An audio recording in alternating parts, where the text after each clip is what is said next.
Welcome to the first official episode of Creative Conversations. This is our pilot episode. It's me and my co-host here, my brother Daniel B.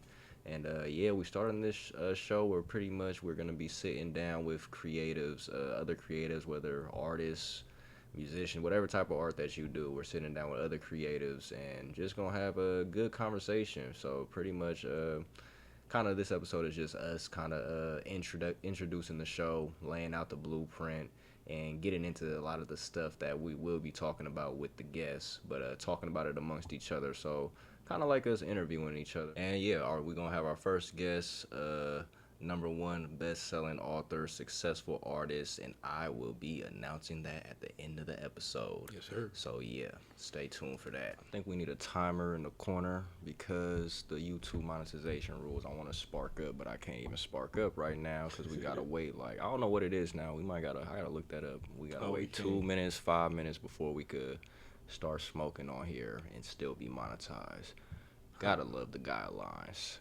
But yeah. Wait, you said 2 minutes at least? I think it's 2-3 minutes. Yeah. I don't know. I remember when they first announced it, it was like I want to say it was 2 or 3 minutes. It might be 5 minutes now, or maybe I'm assuming if anything they probably kept increasing it.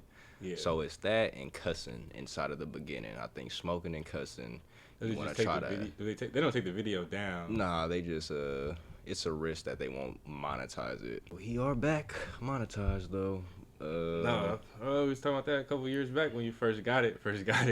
I feel like, or I feel like the kind of the journey, the first time you were kind of on the way with it, and then once you finally got it, kind of thing. And I feel like we were both. I remember telling you just like this could be really big, or just kind of like, but it's crazy to I guess be 3-4 years later. I guess everything just keeps changing, but I still feel the same way. Like this is kind of where we're gonna be creating. I think is on YouTube a lot. And good to have the monetization back. But it is funny. I feel like just kind of where things were 2020, 2021, 2022. Yeah. Like it's just things change so much so fast. And that's such a specific time. YouTube is everlasting. That's the thing. Like, no matter how mad I was at YouTube for taking my monetization, I knew I was like, my brain kind of instantly shifted to, okay, I need to get this back because I put so much time into YouTube just since I think I started the same YouTube account I'm on, and when I was like at least, I want to say 12 or 13 years old. YouTube had just came out in like 2006 or something, bro. So I was on YouTube by 5th grade. So that was like 2008. Yeah. So I was in that early. First era. Yeah, we was early on to the YouTube. Like it's crazy. Yeah, what YouTube has turned into is kind of crazy. It's just that's so much DSP stuff. I feel like our generation and the generation above us are experiencing it. Because I always think about Donald Glover and Issa Rae. Like, they both kind of getting started on YouTube in the 2000s and the late 2000s and the early 2010s. But for you, someone born in 97, for them born in the 80s. Something that actually lasted because there's all the social media, all the platforms that just kind of came and went since that time. I feel like, I mean, Twitter, I don't even consider Twitter anymore. That's like a whole different thing. Yeah. You know, we lost MySpace early. Facebook fizzled out kind of. But I feel like some place that everybody is still on from like I'm born in 97, you're born in 94, like, and probably like from 1989 up to our age and even and even younger. Everybody's on YouTube still. Yeah. It's just so. Yeah, I was just looking up history of the video camera, kind of interested to like what are we experiencing right now, because it feels like we're on the second of a back-to-back, I guess, of like TV in the last century. TV became like regular by the 90s. It's like specifically like so many channels, so many cable channels, so many things to watch, and like clearly we're using the hell out of video cameras, but it's still not, I guess, for us being 90s kids, we don't realize like in the 70s, in the 80s, in the 90s, having a cameras aren't really super accessible thing until they become digital.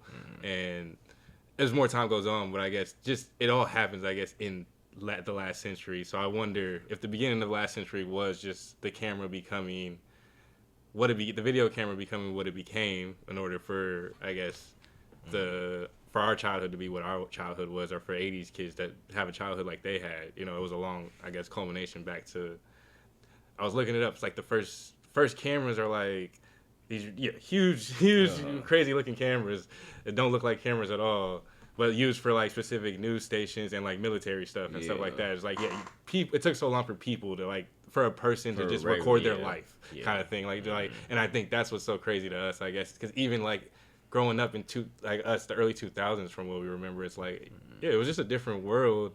People didn't want to be filmed kind of like that, and we've seen such a change of like problems we have now are just not problems we had even in 2000, I guess. But yeah, I said all to say, I guess we're on the second half. I guess the first time in the last century on the early side, things changed a lot, and the camera became the television became slowly more and more a part of people's lives until just kept exploding. And I feel like with us, like we live in the era where it happened. Like it wasn't the case when we were born, but it happened while you're in elementary or while I'm in middle, or really even feels later. It feels more like realizing, really putting in perspective, like in the 2010s, it feels like when it really happened, because early YouTube, but the cameras kept getting better. Everybody had a camera. Like people didn't everybody have a smartphone at first, Bro, but now do now it y'all feels like remember the camera phase? That's the thing, that in between era before everybody had smartphones. yeah. If you was like me, if you was like us, we didn't get our first smartphones for a while. Yeah, that was a struggle I had to deal with, bro. Like, When did you get your first? I didn't get my first smartphone until When did you get your first cell phone first? my first cell phone I got in 6th grade. I got Sixth the grade. Envy. Who remembers the Envy? We gonna show Yeah. age a lot. So my Verizon. first cell phone was the NV1, the gray one, the one that flipped open with the keyboard, with the keyboard on it. Like sidekicks were the thing, but I felt like if you wasn't, that was the thing. We was never on T-Mobile or never even close to being on T-Mobile, and it Yeah. wasn't even a conversation with moms that we was gonna get on T-Mobile. Ain't But no side. we had our own little sideways flip phones with Verizon. hmm And then what I got the Envy, smartphone, The smartphone. Yeah, my first smartphone was had to be my junior year of high school. Yeah, I didn't get a smartphone until my junior year, and before that that's the thing, that in between stage, like I was just using an iPod. Still, Yep. like for like I had iPod Touch. I had the iPod Touch. Shout out to the iPod Touch. I don't ever give Apple a lot of credit, but that iPod Touch got me through some rough days, bro. That was really like my phone when everybody else had the smartphones, and I was still on the slide phone. Yeah. But yeah, the iPod Touch, and then but the transition phase even before that was they were just putting out the camera. I think it was called the flip camera. You remember that little flip camera? It was like the size of a little cell phone. It was like this big. I had got one for Christmas. Yeah, I was trying to record games with that because I knew I couldn't get no capture card or HD PVR at that time, because that's before streaming games was easy. Yeah, So yeah. It's like you need a capture card, HD PVR, all this stuff you got to set up, and it's just gonna be like, okay, I can't ask for all this. Let me just get a good camera. And now I think about it, bro, the camera wasn't even that good. Like it was so quick for like that camera's quality to just be overlapped by phone quality. Yeah, the phones can do better. It Yeah. was crazy. Yeah, but yeah, I don't know, whoever, if you remember the flip camera, you are old. Just so you know that, man, the flip cameras. But I feel like it was a lot of cameras that was coming, like, but we're kind of seeing that again with just like the GoPros and the streaming cameras and all of that. It's like another surgence, I feel like, of just non-phone. Like the phone cameras have gotten so good and so up to a level, so now people are just, It can become an item that people buy separate exactly, again. I think. yeah, Phones are expensive, so it's like if you mhm. don't want the attached thing, yeah, it's crazy to think that like like I said, we experienced it happening where like the smartphone to the smartphone with the really nice camera, and just that being a really big point of the evolution of the smartphone is the camera.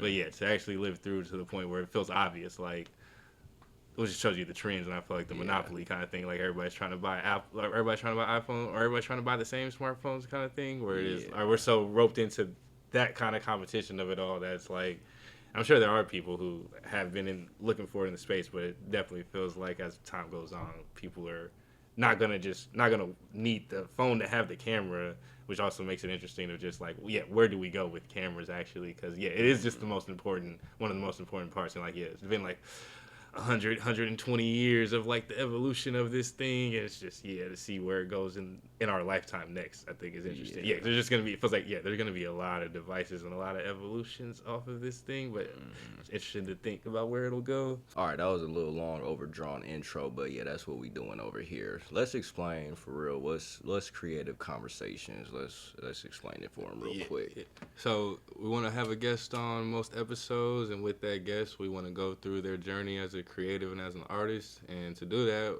we're going to break it into 3 parts, where we start with their early memories. And with this, I should tell you that this podcast, we're also going to have a segment called Soundtrack to Life. We want to go back to early memories first to hear if the artist or creator was creating at a really young age.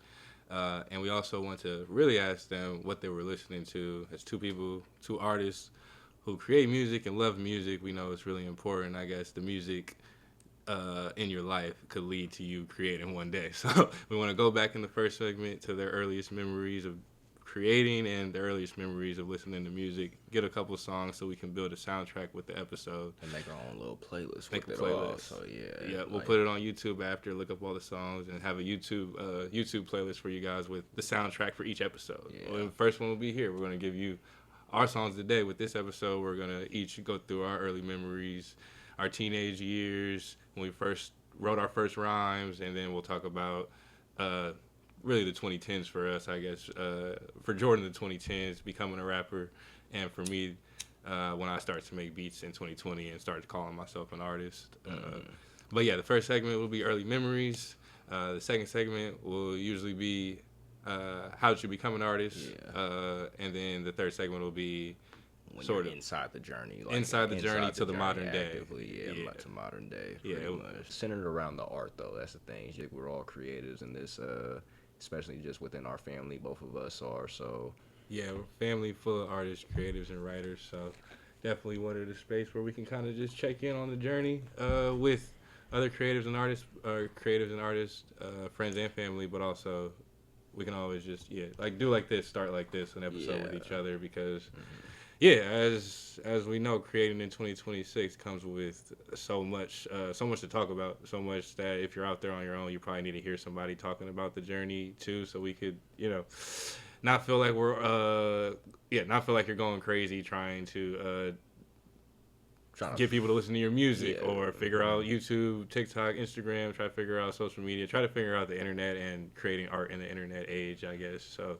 we just want to have this space where we can have conversations with each other, and conversations where we bring through the experiences and the experiences that we still going through, because that's the thing about this journey, bro. It's a never-ending journey, because kind of like we were saying with the camera earlier, these things are always changing. So it's kind of like once you figure out YouTube might change something. Once you figure out TikTok might change something. I know a whole bunch of people who blew up on TikTok early who are frustrated now just because of where TikTok is. It's just not the same anymore. That algorithm can change anytime.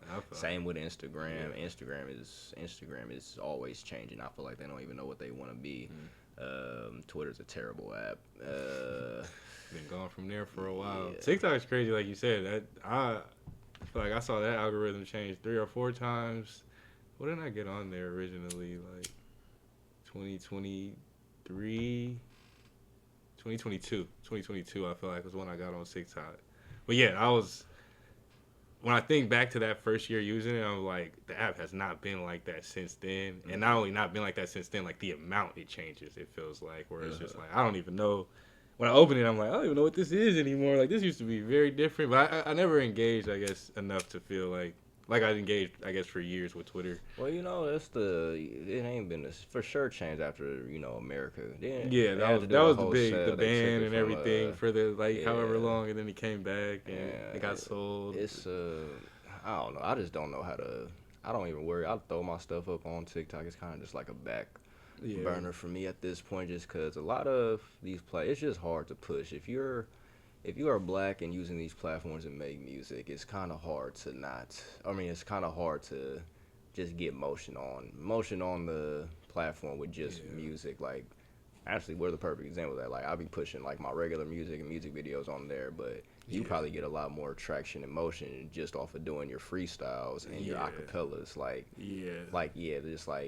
they want us to be niche based, and I'm just not really good at that. And I just can't figure out like a good. Well, it's so interesting niche for you TikTok, yeah. because I feel like you've been doing this for so long, so you see, like I said, you've been doing this for so long, so it's interesting to finally get to. I feel like TikTok feels like that specific one where it's like, oh, you can come up here with all of the kind of history of like not like you, but any artist. I feel like it's funny to see artists first starting their pages on there because it's like, you got to build the page up. I feel like a lot of people pay and buy stuff too, but it's like, it doesn't. I guess it doesn't matter how much content preloaded you're coming in with. If it doesn't work specifically or you don't find a specific audience kind of thing, it's not going to pop off. And that's the more frustrating part about it because it feels like I got on there in 2022, 23. And it seems like if I was there before, or we were there before, it would have been an interesting place to see where it felt like, people were, I think, more so, like you said, finding their communities, no matter what it was. And it feels like it's just, as time has gone on, I mean, it seems like now, I just feel like, how much times I can complain about ads and everything like that. That's interesting to see how much you're scrolling before you see an ad or whatever. But the main thing that tripped me out is just the store, marketplace, money, buy views, like all of that stuff just didn't feel like it used to suggest me to buy views when I first got on there 3 years ago sometimes. Now it just feels like everything on there just looks like some kind of messed up game where it's like a real game, but How are you gonna take the app from China but keep the store on? They pretty much got Temu on there. No, the that's store what is that crazy. Shop is. That TikTok store is pretty much Temu. Everything. I can't understand what it is. I can't take a time to even understand what it is. Half of that stuff you look up on that store, you can find it on Temu for a couple dollars cheaper. So how are you gonna keep the China storefront on there but take the app from China? It's just I don't understand the politics. Maybe I'm asking the wrong questions and I should shut up. But TikTok, that's not that's like my final boss. I can't figure that one out. Taking time. I feel like part of it's waiting for it to change again. It's just gonna keep my gaming going. channel does a lot better on there. That's the thing. So that's the thing. It's just maybe my ADHD because I just can't do one thing unless I'm really like the gaming works because I play a lot of games. So it's still gaming content. So they still push my stuff. Like they're gonna find an audience for it. But like with my main page, I'm just it's all over the place. Like it's no structure to it. So it's like I gotta make new pages to break down different things that I do, and I just don't have the energy. No, and that's a lot. That's where it gets to like such an our generation thing, where it feels like sometimes our minds are fried, or they're frying our minds with. As soon as we figure it out, they have to change it into making it in a more complicated way of like how you're doing this kind of thing. But like you're saying, it's like it seems like you hear it either way with TikTok specifically. I guess probably shorts with YouTube too, where it's like. Yeah, you need to either narrow in and do one thing kind of thing and like have it be comfortable and familiar for people kind of thing, or the flipping where you need to just diversify until something sticks for real kind of thing. And it's just like either way is trapped like in a box. And too much. That's what I don't like. It's once you neither of those feels like just creating what you want to create or sharing what you want to share kind of thing. It just immediately goes to like, all right, I gotta. Like I said, it feels like most people end up in this place of like I have 5 accounts, I'm having 2, 3, 4, 5 accounts kind of thing that you have to try to manage, which is just like, unrealistic for most people. I feel like to manage that. Like I said, it's such an our generation thing where it's like what's happening to our brains, where some of us are, in like. And it goes back, like I said, 2, 3, 4 Twitter accounts because somebody figured out they could make a little money off of Twitter 10 years ago, kind of thing, and they just kept making stuff, kept managing stuff. But I imagine you only do these things for months at a time, or maybe for a couple years at a time. I think to like the one, like I said, generation older than us, Kev on Stage and Country Wayne. I think 2 people that I feel like go back to Facebook and making content or videos on there, content before we were even really calling it content, kind of thing. But it's just interesting to see like how much times our brains keep changing to like, okay, got to reset again, got to figure out how to find how people can find me, got to figure out how to get followers back, or like got to figure out a new app. Like it's crazy because TikTok is like. Oh, it's like every app once TikTok took over, it's like every app kind of has became their own version of TikTok, or they have a variation of TikTok on their app, and it feels like TikTok isn't even leading in their own niche style anymore. I mean, it's just that's really since the American purchase. You can go to YouTube Shorts and even sometimes Instagram Reels, like you can get those to hit. I feel like it's just as much of a chance, at least, as those hitting without having to have the niche as much as you do on TikTok, as you do, or just more chance on there than TikTok at this point. Last thing I want to talk about, I guess, before we get into it, I just came back to Instagram. Daniel B. Wonder on Instagram. We'll see how this goes. But I like just to talk about my journey. We were just talking about TikTok, but I built up a lot of videos on TikTok in the last year and a half, and I feel like you say I found my niche and I streamlined it. I feel like, and even if I go away, stop posting, I kind of come back to doing the same thing and have a baseline of connection. I haven't expanded. Like things aren't really expanding over there anymore like they used to.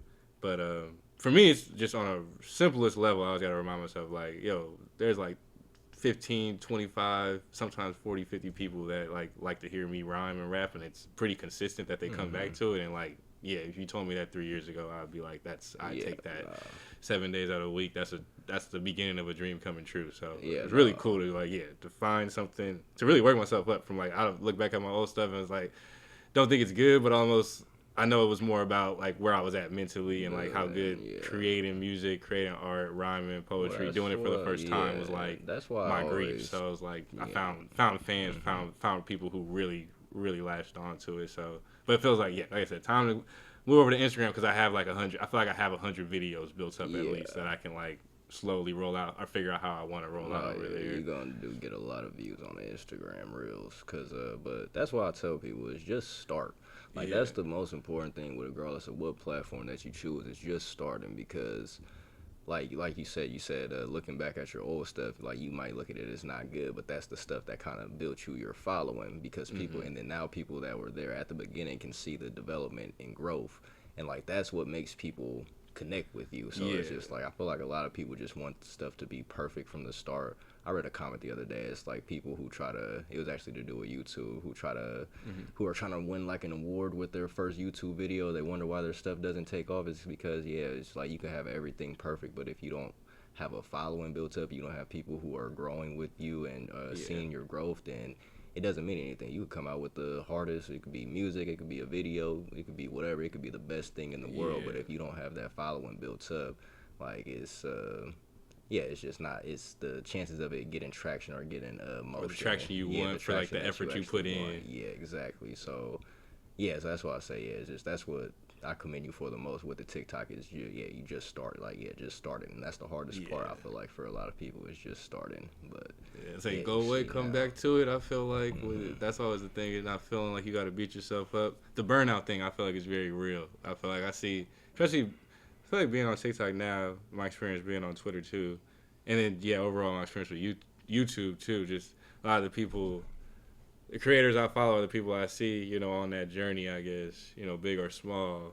It's easy to, like, go away for a while, go away for months, go away for years, But for anybody, it's like, come back to it. Like, come back to a new field. Take a break when when you feel like, you're going in circles, I guess, kind of thing. It's okay to step away. Because I feel like when you really start and you're really in and you really want to get the views or you really want to really want to build something up on there, it could feel like you're just kind of forcing over and over, I guess, kind of thing, where it's like create when you want to create and share when you want to share, I guess, is a good baseline to try to remember, I guess, kind of thing. If it ever feels like you've gotten too far away where you feel like you're forcing yourself and you're too frustrated with like a specific effort kind of thing, it's like once you get frustrated with something, just put it down because it's not even supposed to be all that when it comes to just creating in general. It's like you're gonna have frustrating moments, of course, but like the actual act of just like doing something like posting content is just like, okay, bro, like yes, content is important. We live in the content generation, but these platforms not going nowhere. So like once it gets to the point where it feels overwhelming,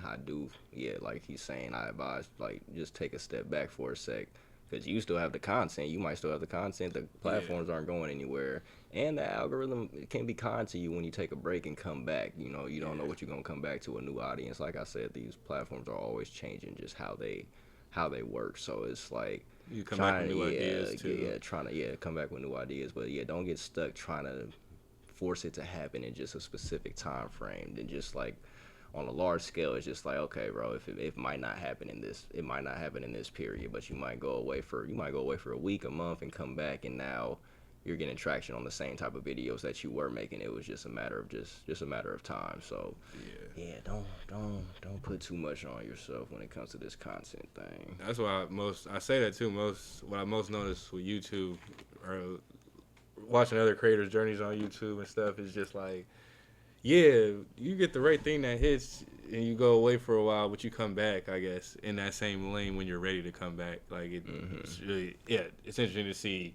The variance on YouTube is pretty crazy. You can see a channel with less than 5 or 10 videos like go up with a lot of subscribers, a lot of views just on those videos, kind of thing. Yeah. And that could come for you at any time. That's YouTube does feel like the one where it does feel like it's becoming more overwhelming, oversaturated, like everything, because we were talking about the camera earlier. It's like part of me just like always has to take that step back and say like, yeah, we're living in the era where every day there's more people are able to record themselves more. Like the next generation, we're seeing now, the next generation of humans after us, it's so much more normal. And for the generations before us, like grands and pops, was like, yeah, our grandparents was like, yeah, they got their first TVs when they were in their teenage years, kind of thing. So living through the time where it's just gonna be more and more. So it's always important, I guess, to just step back, come back, and wait to see how things are gonna change again. Because everybody's don't let it get into your head that everybody has a camera now and everybody's creating, and like it feels almost that thing of like, if it wasn't for I think how addicting it seems like the scroll is for humans, it would feel like in this era that there's more people creating than there are people watching or listening. And I think it's important to remember, I guess, there are more people creating than ever, but there's still always more audience, I guess. So you just haven't found yours yet. And also, be appreciative when you find that one, that two, or the slow pace, if you find anybody at all in this mess, because there's so much to watch and there's so much to listen to and there's so many places to go. How much stuff there is, just always gonna be more people, and that's what. Like, that's what also I tell a lot of artists. It's like, I feel like a lot of artists don't realize how much people there are in this world. It's so easy to get focused on your area, your city, or just your state. I feel like you see your timeline, your algorithm kind of thing. What you're being shown and what you feel like other people are being shown. But, bro, this world is so big. Like, even talking just within America and outside of America, it's just like, you just have to find your audience. You have to find your audience. Don't condense yourself trying to like it's the biggest artist in your city thing. A lot of people just feel like they need to be the biggest artist in their city, and then you realize like, oh, if you're from a small city, which a lot of us independent artists are, is like, oh, you could be the biggest artist in your city, and that might amount to nothing because you have to go find an audience outside. You have to branch out. And it's just, but that's kind of just always my advice. A lot of the apps, I feel like, gear you in that direction too, that way, where it's like, I feel like, it could get your content stuck in a place where you're like, I can't break out of this. It's like, there's so much more people there. You just got to figure out how to find them. But the app's not letting you get there anymore. And the same, on the other end of like what you're seeing on there, you can't let that get to you. Like, why does this work? Why does this work? Why doesn't that work? Or why aren't people listening? Or like, kind of thing. We're just like, there's always more audience, and just, be appreciative, I guess, of finding it. Even if it's one by one, that's what I've learned the most, I guess, kind of thing is, when I look back at the old videos, when I look back at kind of like some of the most, I guess, meaningful comments kind of thing came from like, a video that I don't even really want to watch ever again. But like, that's somebody that still likes my videos now. And that one means more than having like 100, I guess, because it's like, it's just really cool that the only reason that we connected was because I did the thing that I never thought I would do, was like create something and share it, like create music and share it. It's just like never think I would like get to that place in life. When I got there, I did. And then like there's a handful of people that from the beginning been kind of rocking with me, which is pretty cool. A handful of strangers that I've met through this, and like they've been rocking with me since, which is pretty cool. Right into it. For us, I guess, let's just talk about the beginning with us listening to music. I wrote down gospel and hip hop because I feel like our mom and dad raised us on some very specific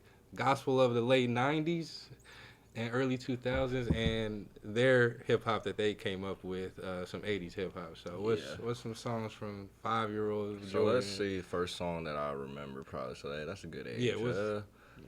First song that I remember. Let me try to think. I say a lot of Run DMC. Run DMC, LL Cool J. Is there a specific one? Because I know Mom had her favorites. Sucker MCs. LL Cool J, all the songs where LL Cool J is talking about is has the characters. What is it? Mickey Mouse tried to play the Mickey Mouse. He Man, had I two should know what toys, that so I song. went to it. Huh? I try to play the drum. Yeah. Incredible Cool Hulk J. was gonna play the drums. Charlie Yeah. Brown grabbed the guitar and started to That strum. was fun as a kid. That was fun. I ain't listened to that in a while. Yeah. But I remember trying to distinguish really young the difference between LL Cool J and Run DMC because to me at that age, I'm like 4 or 5, like LL and Run sound so much alike to me some reason and like just distinct. I remember that. I feel like that's one of my earliest memories, distinguishing just the difference between LL Cool J and Run DMC. And then as far as gospel, just Kirk Franklin. I feel like I was like born right into the prime of Kirk Franklin. So it's like Stomp, like No, that's it's around like a there. video of me somewhere inside of here, like at 2 years old, singing Stomp, 2 or 3 years old, singing Stomp by Kirk Franklin. So yeah, that's Now, I say for me, similar. I'm glad I was wanted to ask what song Run DMC.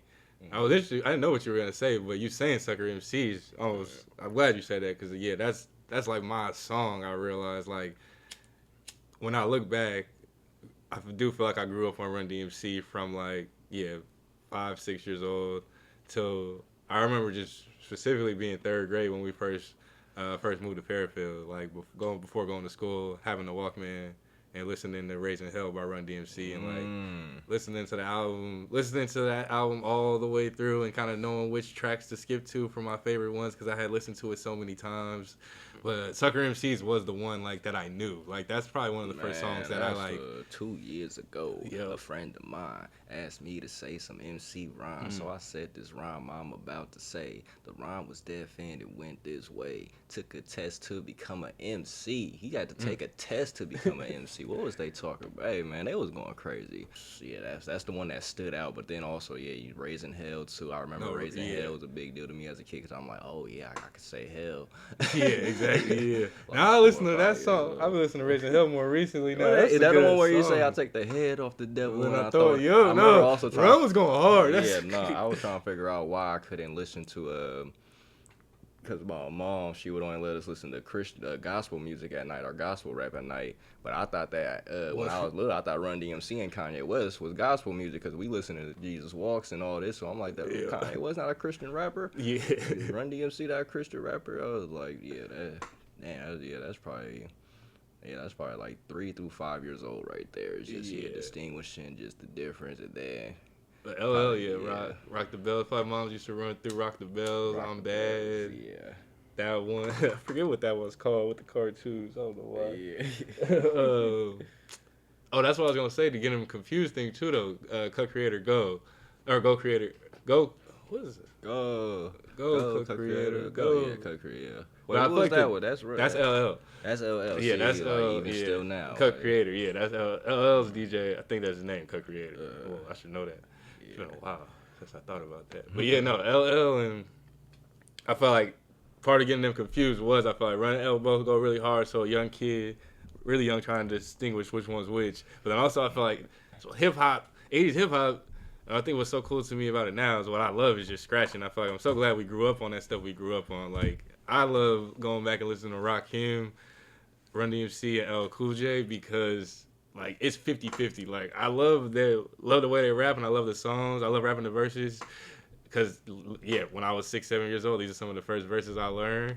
But I equally love like knowing where every scratch is coming in at. Like I know exactly. I listened to these so much when I was a kid. Like I know when Jam Master Jay is gonna scratch. I know when Eric B is gonna scratch. I love so many like just specific Eric B. Like this song is just amazing or equally amazing because of Eric B as it is because of Rakim. And then 7 minutes of Paid in Full, 7 Minutes of Madness by Eric B. Feel like I can't remember if I was listening to that as a kid or if that's something I found on the internet. Microphone Fiends when we was kids. That's when I forgot Microphone I ain't no Fiends. I ain't no joke. Yeah. But then also we forgot to say Lil Bow Wow. That's also that would that's that area. area. And I thought it was so cool when Lil Bow Wow used the Rakim line. Bro. Yeah. Shout out Bow Wow is hip hop history, bro. Me and my older brother were talking about, or me and our older brother was talking about that Bow Wow the other day with just how much we used to specifically catch all the Rakim lines to like who, and we were just talking about whoever was writing for him. Like music at that time is so interesting, making an artist 4 kids and like using using little 80s reference rap lines in them kind of thing. For adults to go, oh, okay, I see. Yeah. Like, bro. And for us to just hear them back to back, like, yeah, for us, it's literally, we're listening to Rakim and we're listening to Lil Bow Wow. So it's like, we get to hear it back to back in the car. Like, yeah. Man, Bow Wow's a legend. My daughter listened to Bow Wow. We don't get that no more. We don't get the good kid, clean rappers who actually just not corn. Bow Wow was on, whoever was writing for him. I don't know if it was Jermaine Dupri. I don't know what the team was, but even then, like, you can't discredit him either because it's like, bro, for him to perform the way, like, I'm listening to these songs and just especially as a rapper now, I have even more appreciation. Because I'm like, bro, how did you guys get a 12-year-old to even be disciplined enough to just be able to just, like, do, like, I can imagine, like, the studio sessions was long, but just, like, bro, like, punching in and out and just making sure everything is perfect in quality for to be on a mainstream level. No, I mean, by the time he's 12, he has so many reps where it's like, this dude is skilled at, just the process, I guess. He's developed skill in the process, I guess, kind of thing. And eventually, I was saying, I feel like I wasn't listening when we got to middle school and everything, but he popped off again where it's like, it's funny he popped off when we were, like, I feel like when we stopped listening. And like kind of the end of Young Bow Wow, I guess. I think the 16 Bow Wow before he turned 18. I remember the last album, the 16. That's the last album we were listening to. It was the silver CD with the B on it. Yeah, I got a couple joints on that though. Actually, no, I like that. I remember liking it back then. That was when Birdman came around. That's what it was. Birdman, man. I feel like I was 5th, 6th grade. That's crazy. Yeah, that was kind of like last phase of Bow Wow. That's like 8th grade, 9th grade is already. I feel like the Soulja Boy stuff. Soulja Boy 7th grade for me was when the dance and everything started. Because in between all of that time we're talking about, so we get into the Christian rap. But also, I guess for me it's weird because at that time too is like Bow Wow starts to probably like blow up again, just like with the love song and stuff. Probably you're in middle school, probably. I'm saying when you're like in 4th, 5th. So like that's what I'm saying. So YouTube, it doesn't take too long for YouTube to come around. To where I'm just diving into hip hop, I guess, and just finding like, oh, okay, it doesn't like it's probably like a year within that where it's just like old stuff we was listening to, Kanye, Walkman, still on the Walkman, listening to the CDs.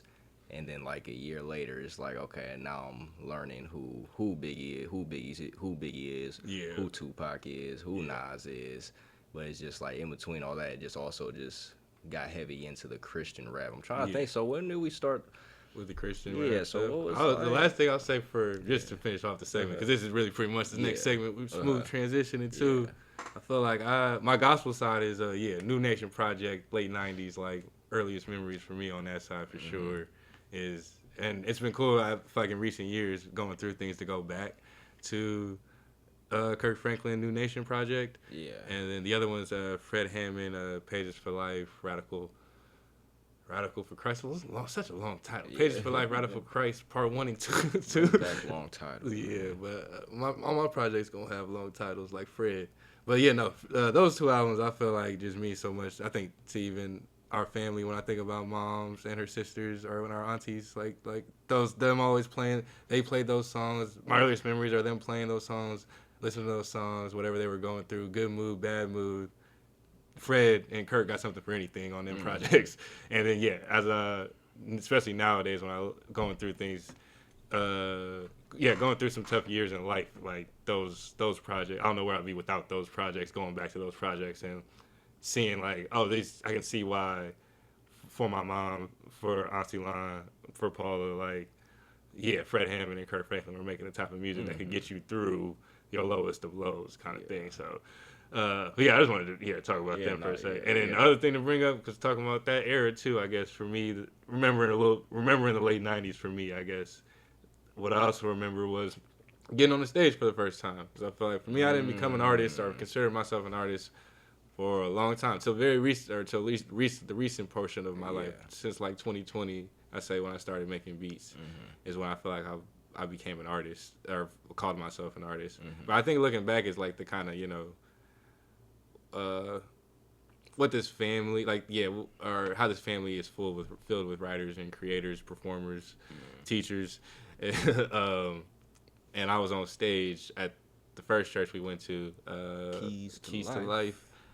back in probably 98. I feel like the last time I talked to Paula about it, she said that the church we left, or like the church was kind of coming to the end in like 99 or 2000.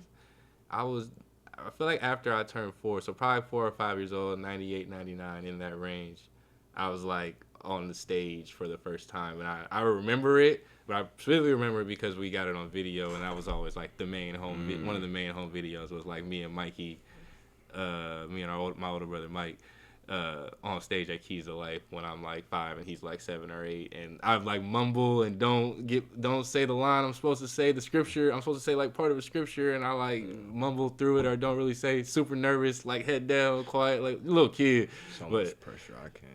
I got to skip that. I think. Yeah, not just. I think back to that, I was just like, oh, I got thrown into the fire, and it's just like, of course, and it's probably, I feel like it was only one time, but it could have been more than one time. That's just the one time I feel like I remember the most because it was on video.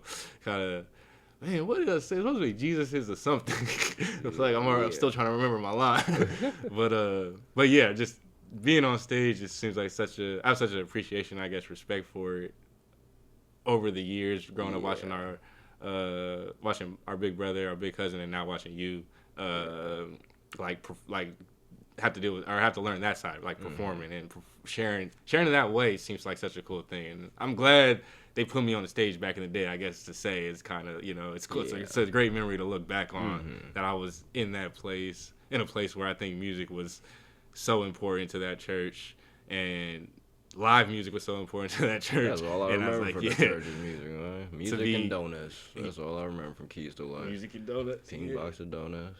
Yeah, I remember just that beginning. I guess I'm glad I had that beginning. I guess of trying to of being a part of a place where people were creating because of their faith, and for them to like trying to be ushering you into that in the ways they could, giving us the microphone, putting us on stage and stuff like that. I'm glad I started there. Time for the soundtrack to life part of the podcast. For the first section, our early memories, we'll both pick 2 songs. And I feel like we could do a collab soundtrack for this one. Get a little story of 2 brothers and what we were listening to throughout our life. I would have to go Sucker MCs and Stomp. And Stomp? Yeah, Sucker MCs and Stomp. Stomp so good, man. I know you don't. I be on these runs. I run a lot. I know it's not a fun thing. It wasn't a fun thing for me, but running while listening to Stomp, I mean, just for the length of the song, even, it's just quite the experience. When that one comes on, the runner's high goes up. But I'm glad you picked those 2, so I don't have to, because those were both 2 songs I want on the soundtrack. Yeah. My 2 songs, one, LL Cool J, I'm Bad. I just love the way that one starts with him like screaming, go like, no rapper could rap quite like I can. I take a muscle bound man and put his face in the sand. I'm Bad. And then definitely gotta do a gospel one. I'll go Dwell by Fred Hammond. There's too much to choose from Fred Hammond just from that album.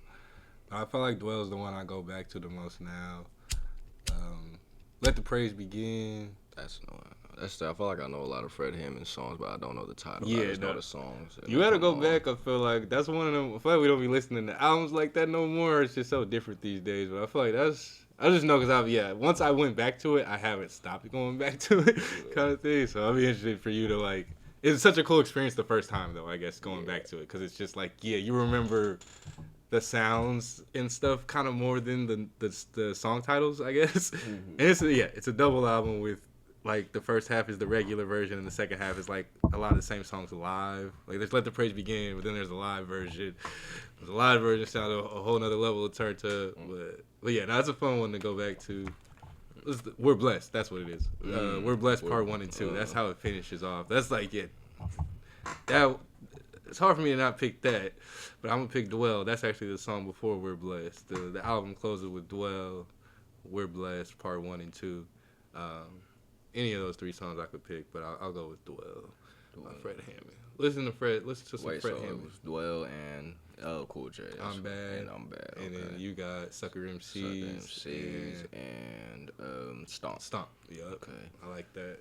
You can go to rap ones and the gospel ones because the next segment Next segment we're gonna be getting into is what are we getting into? Well, for you, this will be maybe the first time you wrote a rap in this age period, sort of your teenage years. We started talking about the Christian hip hop thing a little bit, about what we were listening to. What we were listening to right before YouTube started, what we were listening to after YouTube started. That range of time period, I feel like '05 to like 2015, like kind of our journey in that range is where we're gonna get to next. So. Yeah. Oh man, you just made me start thinking. The first rap I wrote, I'm trying to think. Yeah. Whatever it is, I still probably know it. I had a little. This is also I probably JB started Beat to Beat. Or you remember that? Yeah, when I was on Fruity Loops for a minute. That was also, see, that makes sense. That was in between. Definitely wasn't on YouTube yet when I was on Fruity Loops. But that's what. We should start the earlier side. Yeah, so I'd already started listening to the Christian rap. So definitely was like, that just that year or two gap where it's just not really having access to the internet or YouTube's not really a thing yet, and just going to dive into just finding music, but then also heavily listening to the Christian rap. I feel like the truth is the one that, like, Lecrae, of course, is the one that that's the one where everybody knows. Everybody knew Lecrae. Like, even like we saw the rise. Yeah, we saw the rise. But before we were listening to Lecrae. But yeah, before Lecrae, it was the truth. Was probably like my favorite. Then also just remember a lot of the cross movement guys. Just remember Fanatic, Tonic. Just it took me a while to like get all their voices down. I remember that being a thing. It's just like the early cross movement guys. Fanatic and Tonic. I used to get them confused all the time. Ambassador. I feel like there's one more I'm forgetting too. That one, man. That's the, what was that album with the which one? Big Words on it. Who was that? Who did Big Words? Oh, the son in the church. Is that Tonic? Is that? Oh man, that was one. These aren't easy, quick searches. Man. The early cross movement stuff. But no, that was definitely. I'll say quick. Yeah, that. The truth. I'm glad you said the truth, because I was gonna skip over. That's a big part of it. Like all of us. That's just such a specific memory of like, me, you, and Mikey, whatever ages we were at. Ryan was really young, but I feel like me, you, and Mike, and Mom all liking the same rapper was just probably feels like not always maybe a super common thing when we were growing up back then. Yeah. But like all of us kind of being the four type of people who want to rap the verse from beginning to end, or like know the words and stuff like that. But the truth is very important, I guess, to our connection of like it was Run DMC and all that stuff our moms grew up on. But the truth was making music in real time. And like we were kids, we liked it, and our mom was a Christian in her 30s, 40s. She loved it, kind of thing. And just like realizing looking back, it was just like a 2-3 year time. But at the time, it felt like the truth was just our favorite rapper gonna be our favorite rapper forever, like all of our favorite rapper forever. But things changed quick. And a man named Lecrae. Yeah, Lecrae came quick. But even before the truth, though, you remember T-Bone and we got and a Grits. CD somewhere back. Oh yeah, that's here. crazy. I just dropped it. There it is. Where is it? You got it? T-Bone. Gospel Alpha Maker, funky boogie disco music. T-Bone, boy. Hold on. I don't even know about this. Hold on, get the focus. Y'all don't know about T-Bone, bruh. Man, that was the beginning, right? Like on the AAU tournaments. Yeah, that was Walkman days too, for sure. Walkman still, long car rides to Sacramento to go play basketball, for our AAU tournaments, and listening to. That was the beginning of listening to Christian hip hop. Listening to T-Bone, listening to Grits. It's so interesting. Yeah, that's what I say. Same thing, Mom. Same thing with Pops. Like we were becoming fans of these people, like one by one. It's interesting to like think back to those memories, I guess, of like discovering new rappers as a family, like kind of thing. It was like a very 2000 for us. I feel like that was a big thing from like 03 to like 08. It was like we were kind of all on the same page for a little bit in that range, at least a little bit always. Before I feel like, YouTube, everything kind of split us apart, but we could all kind of go our own directions, and we had to go our own directions of like, what's our own taste, what's our own style of music that we like, kind of thing. But that was a fun time though. I feel like T-Bone, Grits, to the truth, to I think it's cross movement stuff, to right to the Reach Records stuff. We were like right there for Let's just talk a little bit about Lecrae for a second. I feel like, Lecrae. 'cause, yeah, Real Talk. That's the Real talk. first project. Yeah, that's the first one with the. Oh no, that's what's the? That's Take Me As I Am was on that one. Yeah, after Real the music Talk. stops. It's Yeah, after the music ones with the tape. Yeah, Real Talk that's still a toss. I think I like Real Talk as my favorite album, maybe because it's the first one.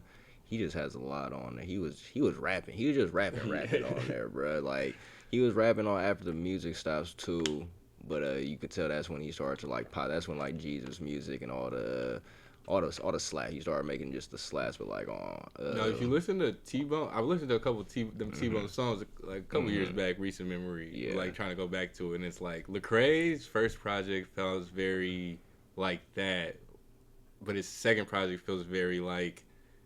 It's so weird to think because everything happened so fast. But I think it's the John Piper dude or like one of the like big religious faith leaders. Oh, yeah, but like yeah. he has like audio sample I think on this. That's on on that Rebel. one or Rebel. That's on Rebel, yeah. On Rebel, yeah. Mm-hmm. But I think just the energy of his music is I think like at that point his faith kind of changes. But Real Talk, it feels like everybody else. Like what's a thing that has probably existed throughout the '90s was like somebody's gone through a lot in life. They find a church and they start rapping in the church because that's like the coolest thing they can be doing while being in the church now and leaving behind a life before kind of thing. It's like but that's what I think T-Bone's music is very much so like. His Bay Area, right? I feel like his.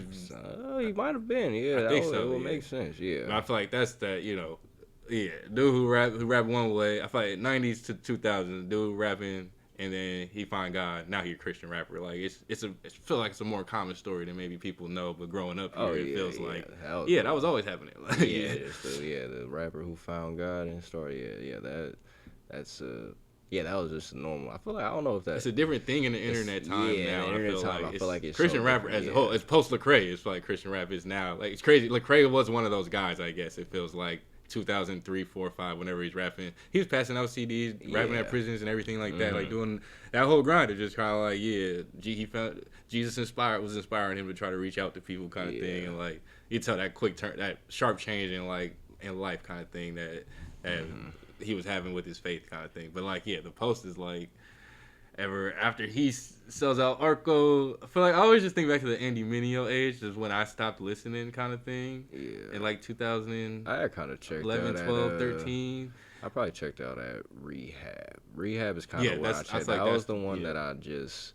Rebel was so... I think Rebel, he was getting really into that heavy faith bag, but he was still rapping. Like, he was still just like, just... rapping wise, like he was just spitting and like he had a lot of songs on there. They just weren't all, you feel me? Like I feel like Rehab, it was a lot of the anthem-y type of songs, and that's where I kind of checked out. Compared to his old stuff, it felt pop. Because even like after the music stops, is very different than Real Talk. Real Talk, the first two, but like Rehab compared to any of those is just such a different. Like feels so different. Yeah, it's just like this feels compared to all the rest of his music, that feels like pop. Where it doesn't, the rest of them feel like kind of he's a rapper. Just this is how he puts together albums. We'll see what he's gonna do with the next one. That one, that one was interesting. That was like when I tapped out. Then church closed. Yeah, that's the thing. It's funny to look back, go back and listen to. Church closed. I tried to go back and listen to that one. I wasn't liking it as much. I thought that was like that's my favorite Lecrae project, but now I feel like I'm probably is just Real Talk. The very first one is probably the one that I would go with. Real Talk after the music stop has like his best rapping songs. I feel like, and I have to go look. That'll probably be part of my songs for this segment, but I have to go. See which ones are which. But I feel like rapping wise, Real Talk after the music stops, and there is songs on Rebel too. But that's like he was just doing. I feel like he was doing his best, just rapping. There's some later songs. I feel like Mom had started to play him like later on. Me and Mom was having just a lot of rides. Well, when I had fractured my wrist and going to the hospital and stuff, it was just I was getting to hear a lot of the new Lecrae stuff, and it was like. It had some good ones. That's some stuff I should go back to probably because a lot of them I remember like they just be in my head, but just like never really knew the names because I never dove in like that. That's what I was like. I feel like I tapped out. Senior year with Rehab. He did a song with Crit though. That's what I was saying. That's where Church Clothes comes out when I'm like Gravity? In 2012. I feel like when I was a senior. I just remember being at Solano when I was in my first year of community college. I had my 4 Lecrae songs on the playlist, and they were all like pretty recent because it was like 2 Church Clothes. Big Crit was on his project, and I probably had that one, Gravity, that project, Gravity, which was I feel like there might have been one or There two was songs that I liked There was a on there couple too. songs on there too. Yeah, It was back I'm then. trying to remember what the other one was. I feel like he had the strong intros. I feel like Yeah, usually probably first 2 or 3 songs I man, probably liked one of them what besides was the Big that? Crit one. Yeah, it was like one more song on there that I liked. But then the Static Selector song, you remember that one? The Yeah. Live and Let Live or Live and Let Live, Love and Let Love. Yeah. That one's like I just remember that specific like 2012 ish. Yeah. I just remember that specific like 2013 time where I was still kind of hanging on a little bit, even though I wasn't too much into Lecrae anymore. Still couldn't help but listen to when he made a good song. It felt like I was still bought in. But every time you been a long time, man. That's what I'm saying. Even diving into our other stuff, like every time Lecrae drop, you just gonna check it out still, just cause. Yeah. The thing you gotta think about then, we just start listening to him in like what? I have to say what? Maybe like 04 at the 04, earliest. 05, 05 probably. 05, Yeah, 05. Yeah. So yeah, by then I graduated in 2015, so that's 10 years of Lecrae already, which is kind of crazy. Always was checking in. But what are we getting into? There's some of the other stuff that we had got into ourselves at that time. Yeah, in that era. I feel like I remember there was like a time period before YouTube, maybe even at the beginning of YouTube, where we were still just going to random websites and like getting MP3s or something like that. Or there were like sites where you could just listen to music on the website. I feel like probably not me. Go ahead. It was like Spotify. It was Groove Star or something. Yeah, stuff like Star sounds familiar. That sounds Groove Star. That does sound like something. But one song I remember going to listen to, I guess it came to my head, is the from Good Burger. George Clinton and Funkadelic, not just Knee Deep. I feel like that song's in Good Burger. I feel like I've been watching. Yeah, I feel like I've always known the movie Good Burger. That memory goes back pretty far. But I remember in that time period, like being on the desktop and looking up that song from Good Burger and like finding it and I would just go to the same website, listen to like the same 5 or 6, 7 songs. Biz Markie, Just a Friend. I remember like first hearing that in a commercial, and then I would like go to this whatever website it was, and I listened to Knee Deep, Just a Friend. Just I feel like just random songs. Probably mostly hearing stuff, TV, movies, and stuff like that. On the computer, by the way, kids. We was doing this on the computer. Cause I remember him doing all that. I remember him playing Biz Markie and what was the Black? Bruh. It was the other song you used to play. I feel like the Black Delicious was later. No, this might be 2K time too. We got a lot of songs from 2K. This is also that time. Live in 2K. It's gonna come back to me. It's gonna come back. Yeah, that's the thing. Yeah, a lot. That's the other source of music at that time that I'm forgetting about too. Yes, live in 2K soundtracks. Oh, that's what got introduced. That's what introduced us to MF Doom, which Without is huge. Even knowing really. Yeah, it was so subtle. Yeah, so subtle too, to the point where I feel like by middle school I'm just a fan of MF Doom. But I feel like such a big reason of that is because 2K, like one song at a time. I remember you I remember you finding MF Doom. Yeah, that was crazy. I just remember being in my room early on when I first figured out about him. Me and Ryan, like Ryan was on the game, or I was on the game, probably on the PS2, and I was listening to music and Ryan asking me about MF Doom, and I remember just being so excited to explain to my youngest brother, like comic book persona. He wears a mask everywhere. Sometimes it's not him when he goes perform. It's like tell him like some of the stuff. He's like, he's doing good for just. I feel like especially when I was a kid, like the stuff he says is hilarious. Like different type of more literal punchline, I guess, kind of stuff. But to tell, talking to my youngest brother, putting him on, like, just a real specific memory, I feel like, the first time he's asking me about him. Remember the Name, that's a good one from Live. Remember the Name, that was song went global, boy. That's when you still hear that one. That Fort was Minor. crazy, yeah. That song, I don't care. That song first got popular on Live. Then it started to get on commercials and stuff. I remember that. I feel like it had to be in some movie too at some point. Yeah, for sure. Well, it was in a lot, but it was something at that time for sure. Yeah. I feel like the game and I feel like Live and whatever movie it was. I feel like, or at least a movie that we saw. And that song be making comebacks too out of nowhere. You might just hear it. Like that's one of those songs you just don't just you don't even realize it's just like, oh yeah, this is a timeless record. Actually, it's just this song's never gonna sound dated really. Yeah, it just sounds like what it is. Every 5 to 10 years, the next generation generation of like athletes discovers it. Discover, yeah, it's gonna be on a TikTok or something. It's gonna be in arenas. Yeah, arenas, yeah. Before games, it's gonna be played, yeah. To your point about it being pre-used or it was online before. I felt like that shit was hitting for pre-games for like JV or like for high school. Oh yeah, basketball. but yeah. Like people, you know what I mean? Yeah. I used to play that before y'all. Yeah, y'all games. It would come on.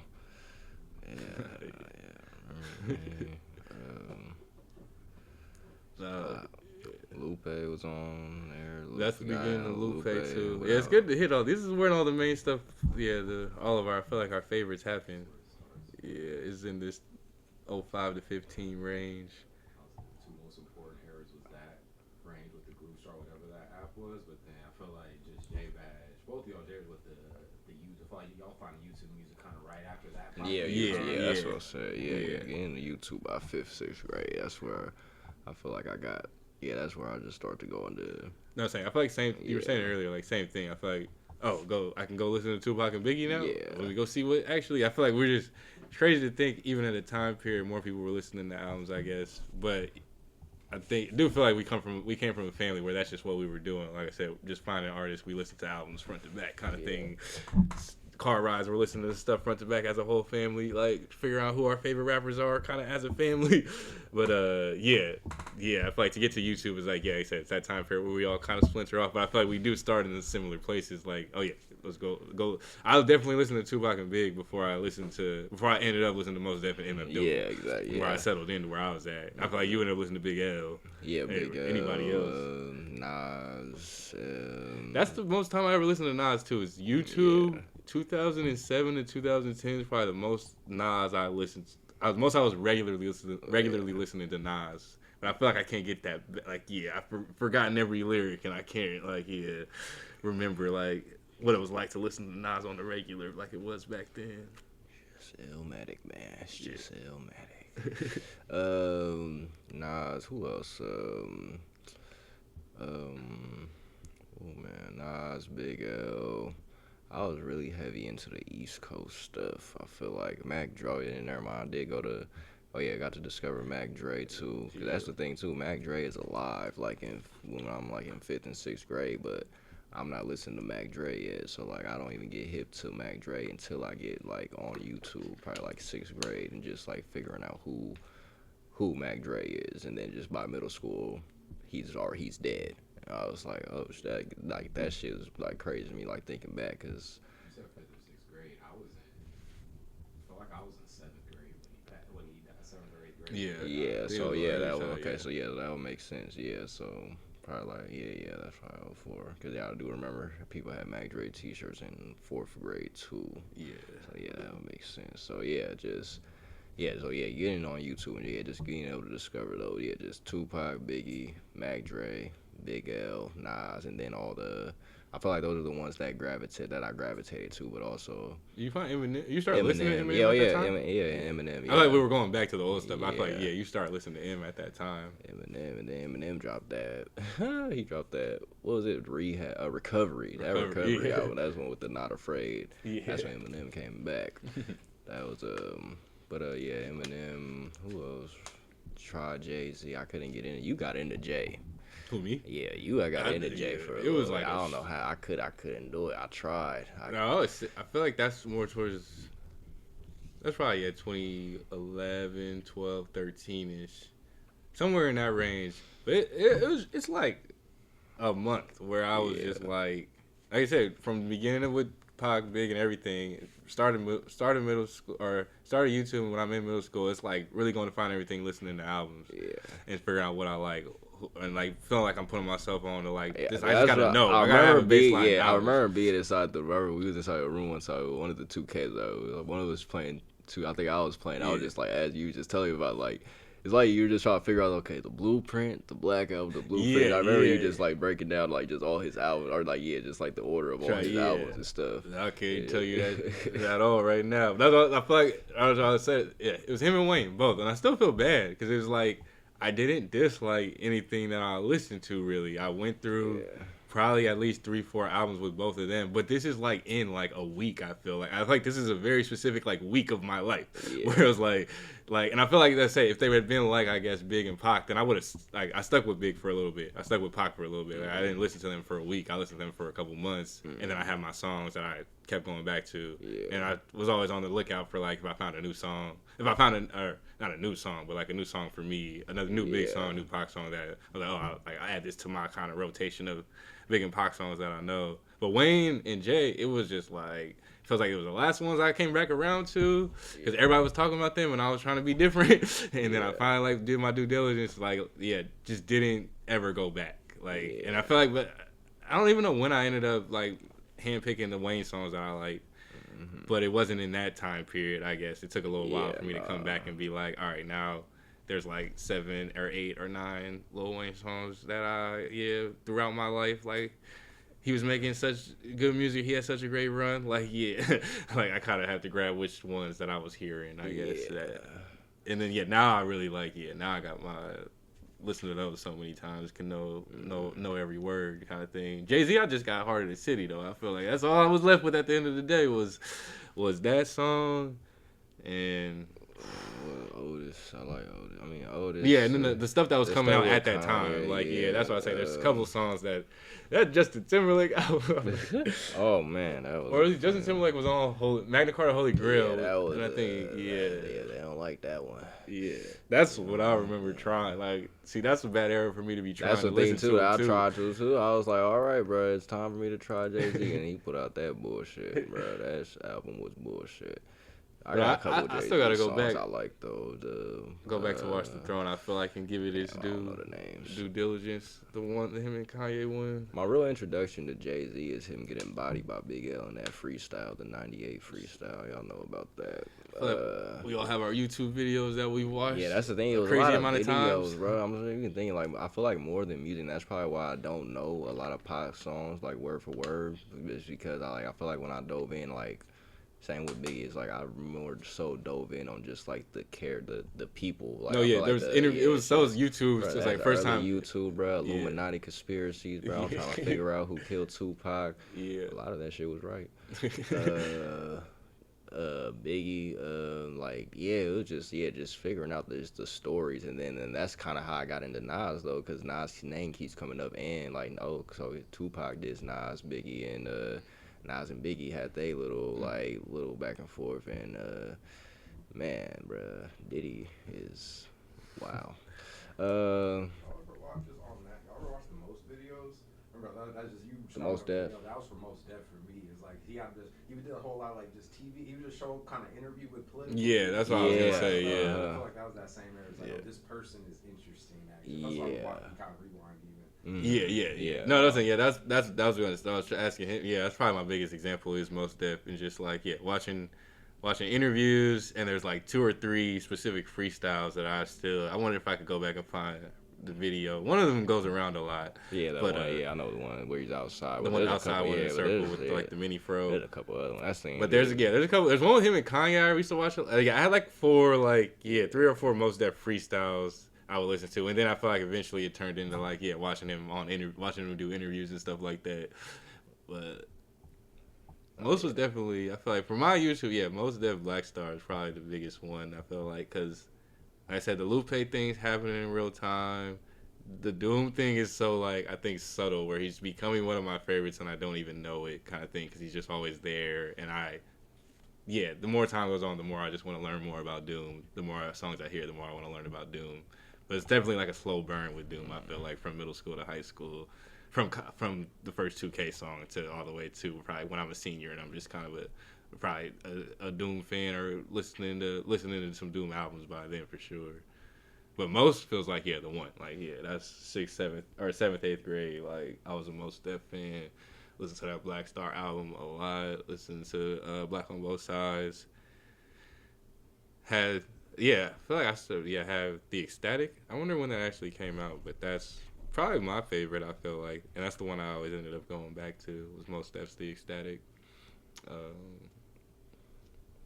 feel like there was somebody else I wanted to talk about in that time. Tupac made you proud to be black at a young age.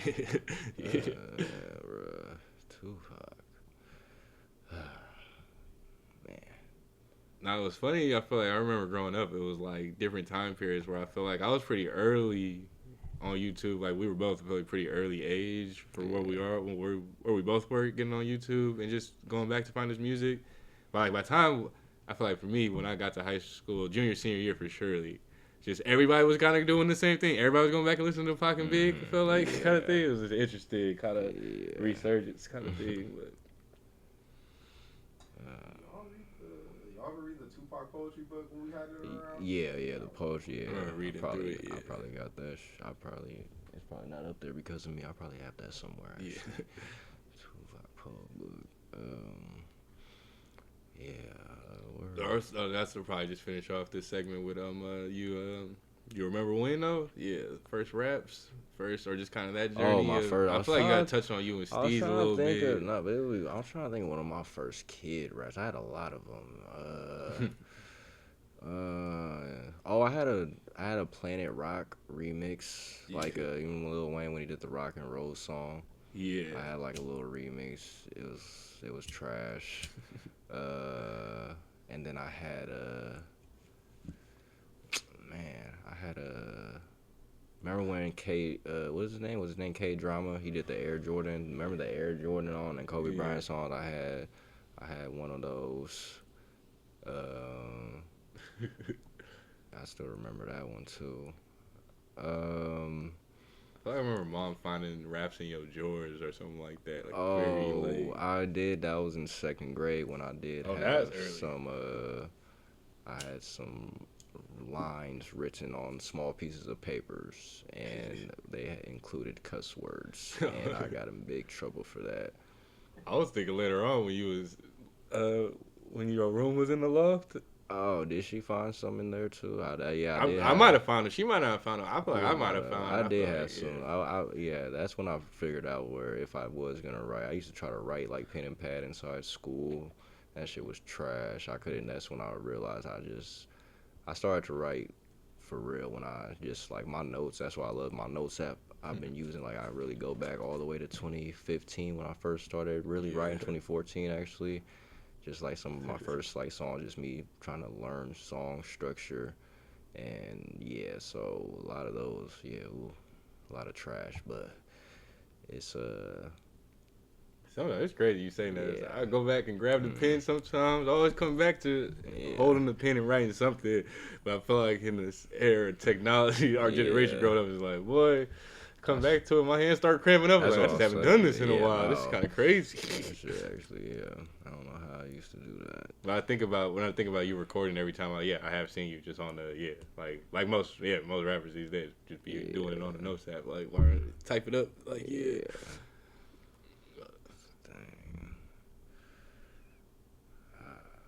But this is where I got I was asking you for when you wrote your first.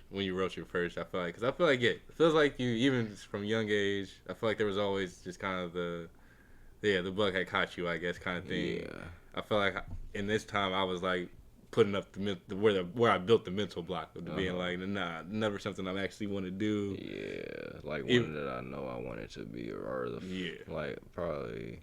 I feel like me and Steve's had started talking about it. Actually, like, during senior year, my senior year, we had started talking about and like actually writing. Like, he had started to send me beats to like write to, and like just actually like thinking about how to like collab on songs and stuff. And then just starting to do it. That's when I started to actually just remember being inside the room recording on my phone with the beat playing, just with the iPod. And then recording my voice, and then just practicing rapping, kinda. And that's cause he was sending me stuff, and then I'll start to do, I started to kind of do it myself. Started to just do more solo stuff by myself, and I'll send it over to him. And I had one good one that was like over the Lupe beat, not the. If I Fade My Life, Superstar. Freedom Ain't Free. Around My Way. Around My Way, yeah. I remember. I wish I could find that one. Yeah, but I had like some over that. But that's probably like when I first started to just learn to write prior to recording, probably like a whole year and a half before I started to actually record music inside of before we started to go to the studio. Yeah. But Yeah, I wonder how long y'all was getting those reps. I remember, you saying Steve's used to. I feel like you were telling me Steve's could rap. Like the dude you were playing Call of Duty with, I feel like you were always saying, like, yeah. I had already showed y'all Mob Reflections. That's the thing, yeah. Yeah. Like my junior year. You were even before that, because before you showed me my reflection, you showed me the American Boy verse. American Boy, yeah, that was the other one he had. Yep, yeah, American Boy. Around the time, I remember the first time, around the time you started to do it, I remember you kind of, I think you came to me and was like you starting to trying to rapping a little bit, but I had you do a verse for one of my Christian raps. Oh, you did. Oh man, you got a Christian rap verse out there? I definitely do. Recorded it, but I remember you might even record it and sent it to me at some point. Yeah. Oh, I might have that somewhere. Oh dang, I forgot about that. I definitely remember you writing on paper. I remember you showing it to me. I do remember. Yep, I remember writing it down on paper. That's crazy. Yeah, I for sure have a couple Christian rap verses somewhere out there. Damn. Man. Yeah, no, I feel like kind of gone through enough of that era for this episode. Like I said, we're gonna be able to do this. I feel like so many times over, focusing on specific things, but we want to just kind of do a general, see where the conversation goes for each part of our life. I feel like just a quick artist, the most important artist, I guess, to us in that time period, I guess. We both got to say Lecrae. We spent enough time talking about it. He's kind of the bridge. Yeah. But for me, I think Lupe, Most Def, Lupe, and Doom are for sure, like, I feel like I was a fan of those three because of that in that time frame. And I haven't stopped being like a huge fan of all of those three guys since, or I haven't stopped going back to those same music I was listening to with them back then. Kind of thing. I go back to Doom's projects, Mad Villain and Operation Doomsday. He's the most I've explored since though, and then Most Def, I go back to the Ecstatic. I haven't gone back to the Black on Both Sides in a while, but I should. And then Lupe, Cool, Food and Liquor. Don't really get much better hip hop than that. Two very special albums. For you, I feel like Big L and Eminem, but I'll let you. Big L, well, I didn't even get a mention. That's because Lupe too. For you. That's Earl Sweatshirt too. That's also Earl. I didn't get a mention. My Earl and Kid Cudi phase. Cudi and Earl. I gotta throw them in there. But especially if I'm talking about songs, I'm going with. I'd have to go Earl Sweatshirt. Earl Sweatshirt, Blade, or FYC. Those would be like my two or one of my two for this segment. But yeah, I just forgot to mention them earlier because I feel like that they're also in that time with just Big L. It's just like they're like that's my modern. Even before I get in, even because JBadge comes after that, even too. Yeah. So it's like so. Got really into Earl, never really was into everybody else in Our Future, but I like really gravitated towards Earl, and that was like I feel like that was like my first artist, like Earl and Kendrick, of course, but just like Earl might have been a little bit. I don't know. I can't. That's tough. That's why we're gonna have more episodes so I can really map out like. Cause I want to say that they had to be around the same time. I want to say Earl might have been a little bit before Kendrick, but no, it couldn't be. I feel like it's crazy you got all this through without bringing up Kendrick because I feel like for me that's definitely finding Kendrick around that time. But you gotta remember Kendrick is making shit, but I feel like we went back and listened. It happens like just pre Section 80 for a lot of people, like Section 80, and I feel like. The Earl Future shit, that was like day one. Like that shit is out there. Exactly. You know? Like that's the thing. Tyler was like 7 when Yonkers came out. Like that was like I was in 7th. I don't know if I was 7th and 8th grade, but like my first memory of Kendrick is when I found the hard part 2. Just kidding. He found the hard part 2. I feel like, but he didn't really dive into Kendrick like me and Mike dove into Kendrick. But the hard part 2. But like what? So like that would be. That's the lead up to Section 8 because that's the overly dedicated. Overly dedicated, yeah. He has like 2 things before overly dedicated. Like it's a 3-year stretch. Yeah. Overly dedicated is the one that comes out right before. The one that comes out before Section 8. Yeah. And I feel like because of that, that's the one where when people start popping on Section 8, that's the stuff people are posting. The other shit that people are posting. Yeah. So that's like the hard part too. But it makes sense. There's like a buildup of Kendrick songs before Section 80 that like. I would imagine the Earl one that had whatever album he dropped that has the first verse of him as a kid just kind of going in or whatever. I feel like that definitely comes out before the hard part. It comes out before, yeah. I think it comes out before. I'm just trying to think. I'm just trying to think if I was listening to Earl before I was listening to Kendrick, or maybe you had mentioned Kendrick already.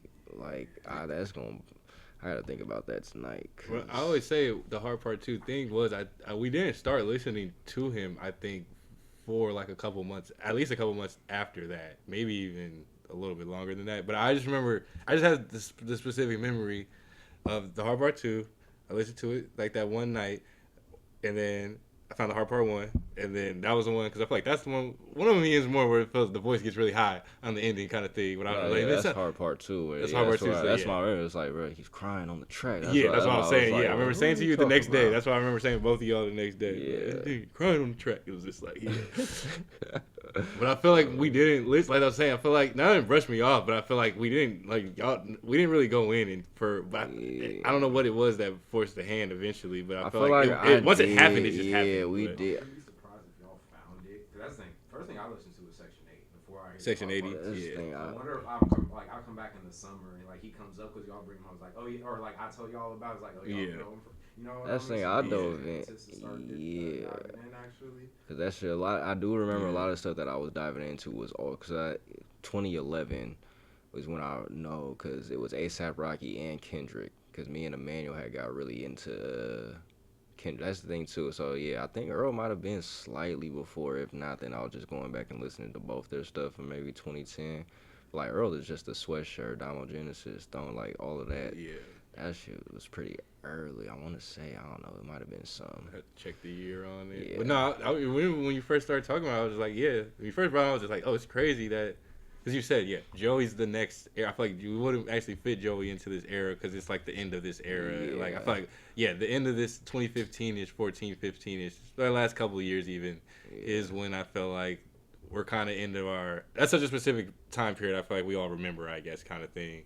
Yeah. But Odd Future, I remember being in high school, I guess, and like, Odd Future and Lil B are happening at the same time. That predates, I feel like, the Joey and Rocky. Like, Joey and Rocky, because once Joey and Rocky are there, they're there. And it's just like, but like, Cudi, like I said, at the same time, I feel like Cudi's before Tyler, but it doesn't, I wonder how much time in between before Cudi we know Tyler the creator. For sure before Tyler, because I was listening to Cudi when Tyler came out. I was hating on Tyler, saying, "Nah, I don't listen to Tyler, bro. I listen to Kid Cudi." Yeah. I was big hating on Tyler back then.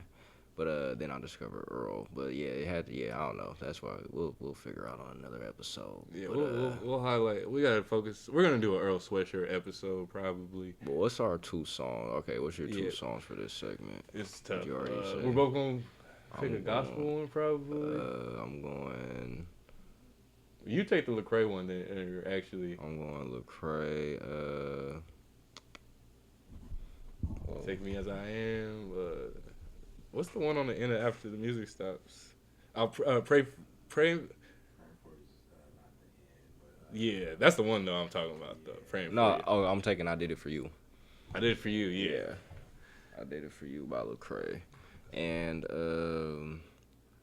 FYC by Earl Sweatshirt.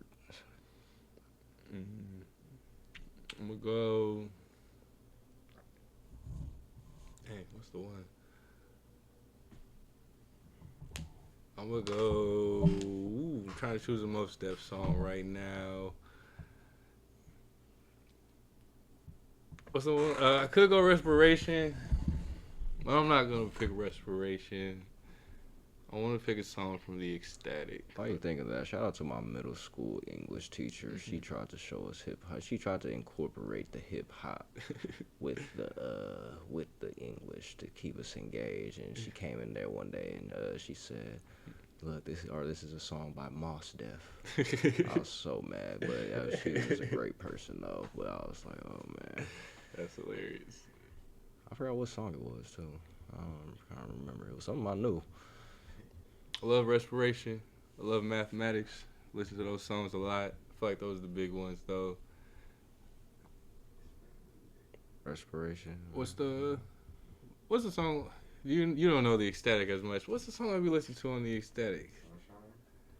Sunshine. Oh, it's Sunshine. It's Roses. It's. That's the other one. What's the Slick Rick one? That used to be my Facebook profile. His Slick Rick bit is called Children's Story. What's that called? Shit. Slick Rick, most definitely. I should know this verse. The way I feel, sometimes it's too hard to sit still. Things are so passionate, times are so real. I try to keep it chill, mellow down, blow some smoke. Smile on my face, but it's really no joke. You see it in the streets, the people breathe without hope. Auditorium. Yeah. Auditorium. Yep. A little auditorium. That was only my. Did I pick another song already? Nope. No. Yeah. Auditorium by Mos Def. Gospel. I'm going because good memory, good mom memory. It's the Ambassador joint. The one.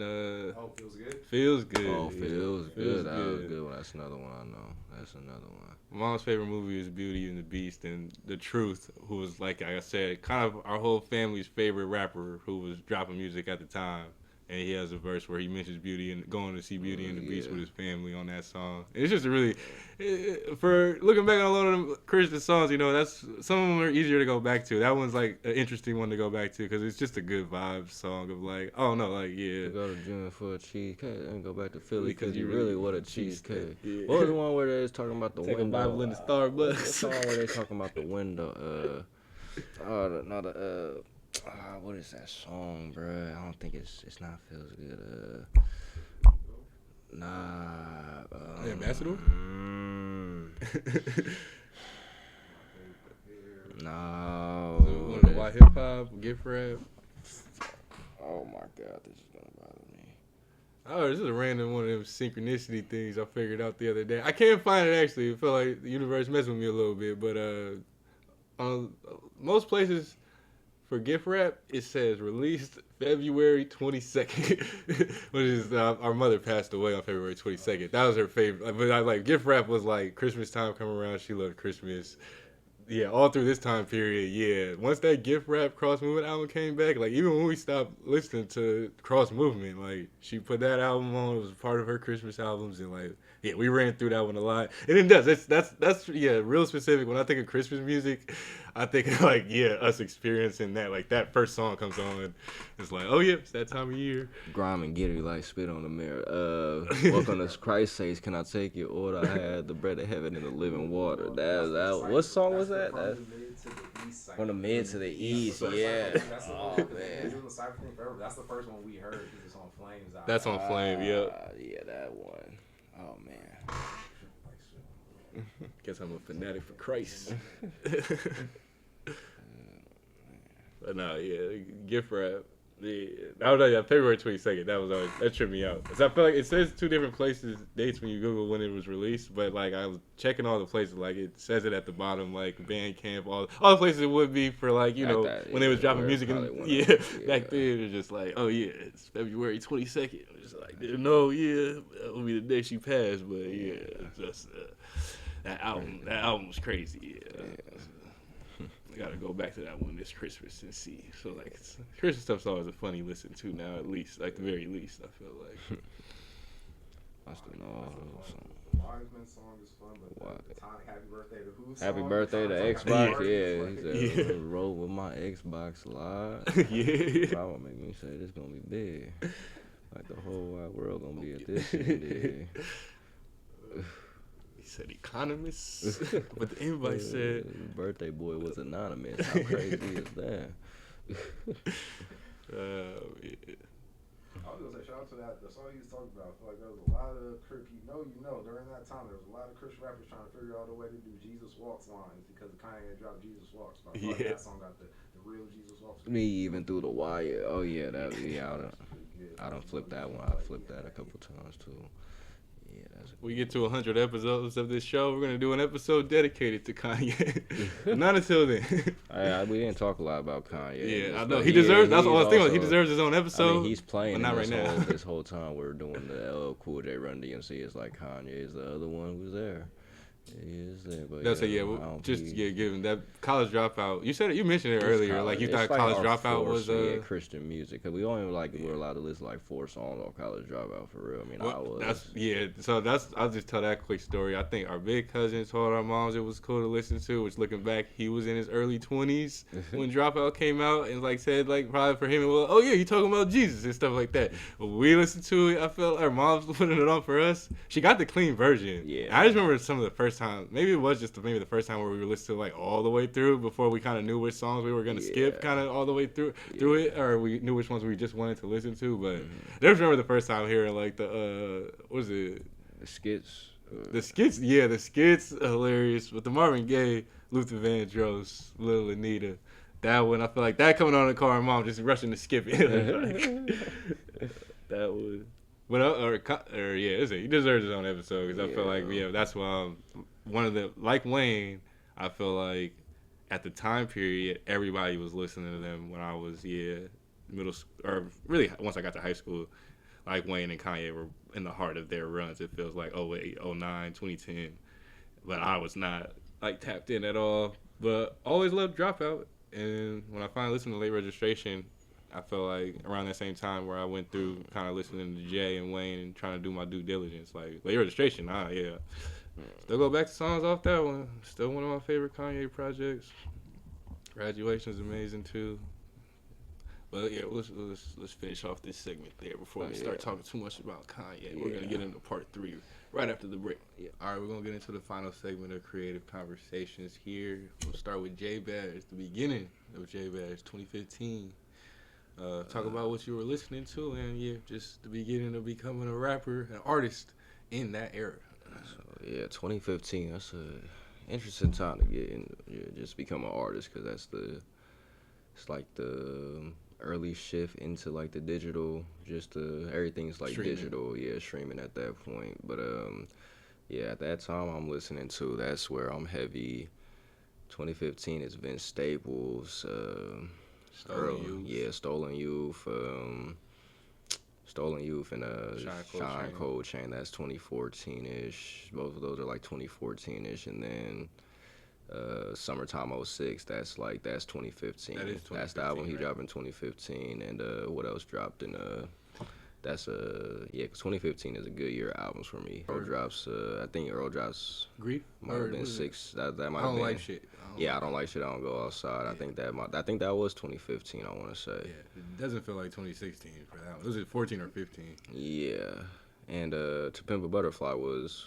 To Pimp a Butterfly was 2015. That's what I'm saying. Yeah, 2015 was. So that's like as hadn't dropped my first song yet, but like later on that year, I feel like I think I might have dropped my first song. It was either that or like very early 2016. But like those 3 albums, kind of 2015. Summertime 06, To Pimp a Butterfly.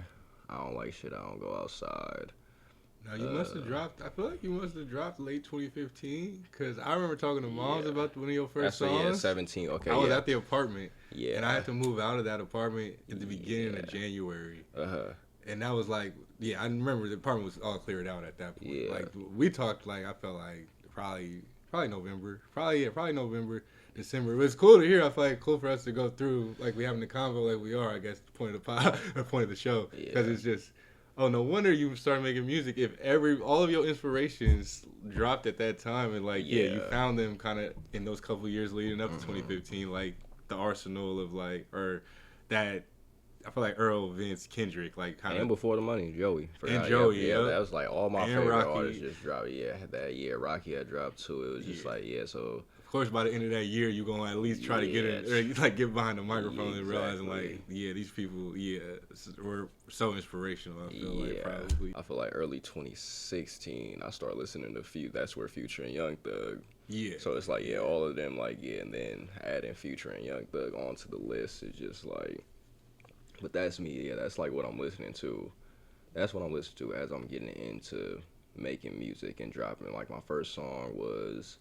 I want to say my first song I dropped was Closer to My Dreams, one of the Closer to My Dreams over that beat. And that had to be, it was that in 17. Those were my first 2 songs I dropped on YouTube. and that's what I'm like kind of listening to at that time. Yeah, just I'm glad you learning, brought up learning Thug to though, rap. Yeah, because I feel like that speaks to the era. Like that era is like, yeah.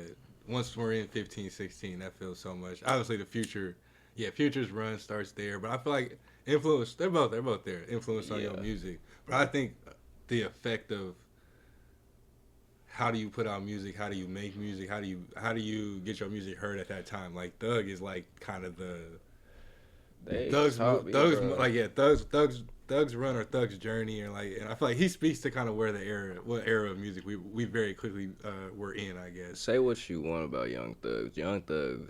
Like Young Thug gave me showed me how that Young Thug took me out of the box I was trapping myself in. I'll say, cause like. Yeah. You could see it in that short period of time from like my first song dropping. Like you could really see it from my first song dropping to the song 17. You could see like, oh, like there was a new influence in there. I think my second song was over the Jersey beat by Future and Drake. But like the influence for me, like getting out my comfort zone, like just inside that early music, like I pulled a lot just from Young Thug in terms of just like trying stuff instead of just like trying to like just spit bars pretty much, because like that's kind of like what I feel like I didn't really know my style. I didn't have a style like when I first came in, and like Young Thug kind of helped me When you formulate. see someone being really creative, Exactly. or like really going out there kind of thing. It's like, what can I do? Like, yeah, Young Thug and Future too. Like they both helped me kind of like formulate my style. Future with just because of a lot of what I was going through at that time, just with that's when I started with the pills, cause I got surgery my senior year of high school, so I got put on oxy. So like what I was going through was just with pills and stuff. Like Future was like a lot of the artists I was listening to, like they wasn't like Earl a little bit resonated in that way, but like Future like kind of was like, oh, that's when I realized, oh, Future just isn't a regular mainstream artist. Like I can actually understand and resonate like where this guy's coming from. Yeah. And but yeah, both of them like subject wise, I feel like Future, and then style wise, just like playing with melodies and stuff. A lot of that was Young Thug and just like getting out my comfort zone.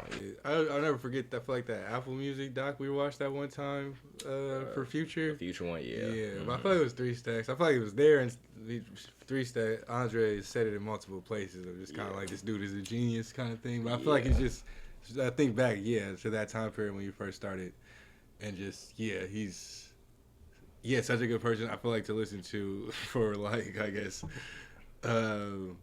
Understanding what you can do, I guess, at the time. Like, hearing somebody do something. It's so tough, I feel like he gets labeled, like, the repetitive thing now, or in a lot of things. Cool, Future? Future, yeah. But I feel like that first time period, what Thug and Future are doing, I guess, from... Future probably goes back even more, but I feel like we really feel like... I remember, 2015, the three mixtapes, I remember it. Like, that whole era was when I really started listening to Future. Yeah. But, from the beginning, I guess, you see they're both, I think... So willing to try different shit, I guess, kind of thing is what I feel like I fell in love with them for, or started listening to their music because. That was like the first quote unquote mainstream artist I feel like that I really had got into. Or Kendrick, that's the thing. It was different. Kendrick had got mainstream. Kendrick was becoming mainstream in those years. But like we like follow him just from like being the Section 80, the Backpack Underground Section 80 mixtape rapper, and then we saw him grow into that, and then like. That's shit we didn't really listen to Lil Wayne and stuff. And Lil Wayne in their prime, we didn't really listen to a lot of those artists in their prime. But then we were listening to albums for like Future and Thug are the real I feel like that's that time period. It's crazy how fast it happened, because To Be a Butterfly is that year. It kind of really shows Kendrick's definitely Kendrick at that point, but. We've been with him probably since Section 80 kind of thing, as opposed to like, Thug and Future are kind of like, this is happening right now. And we got on it in like 15 and 16, it feels like. So that was probably what makes that's what makes, I guess I'll just go right into Trench Jackson. Like Trench Jackson to me is like, you could hear like, okay, I could hear just the influence from, I can hear the Young Thug influence on songs, I can hear the Future influence, and I can hear the Kendrick influence. But leaning more towards the Kendrick on the creative side. Pivotal moments are just like those 3 artists all at one time, leading up to like my first like real project, I feel like. But then even my project that I dropped before that, Menace, the one that I don't acknowledge enough probably, but Yeah. like even that one's just all like in the midst of just Future and Young Thug, and that's where it's just like I'm kind of like playing with their styles and the more melodic style, just like less on the lyrics and just playing with the melodies and stuff. I feel like, but that was me kind of just figuring out song structure too. That was like I had hooks Yeah. on that and stuff, and just figuring out how to write hooks and Yeah. like. Yeah. That's why your way you explain it, it's like you gotta be able to look back to see that, like you say, like with minutes or just the recording process of that probably was just like, oh, that was so important for you, probably of just like that has to be a first time where you're willing to try kind of new things, and like that's a microphone's intimidating, but then even like you kind of just want to find a way to rap or find a way to record or like. You're a trained singer, I imagine, to find a way to do things the correct way, I guess, kind of thing. But and sing songs that you can't sing, I guess, kind of thing.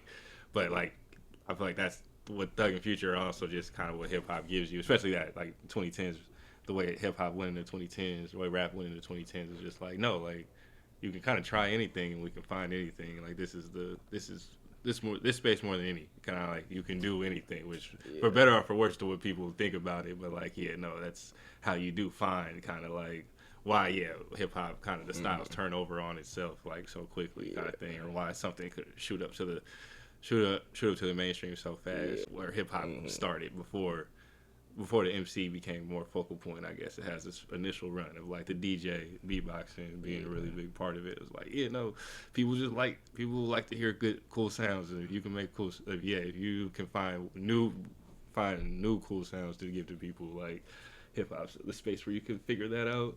That's why I wanted to bring it was the Amy Winehouse. Winehouse, that was listening, probably watching documentary. 16, 17. That was like 17, I want to say. Yeah. That was my project Jade. Mm-hmm. You did the cover art for that one. I did. That was the Amy Winehouse.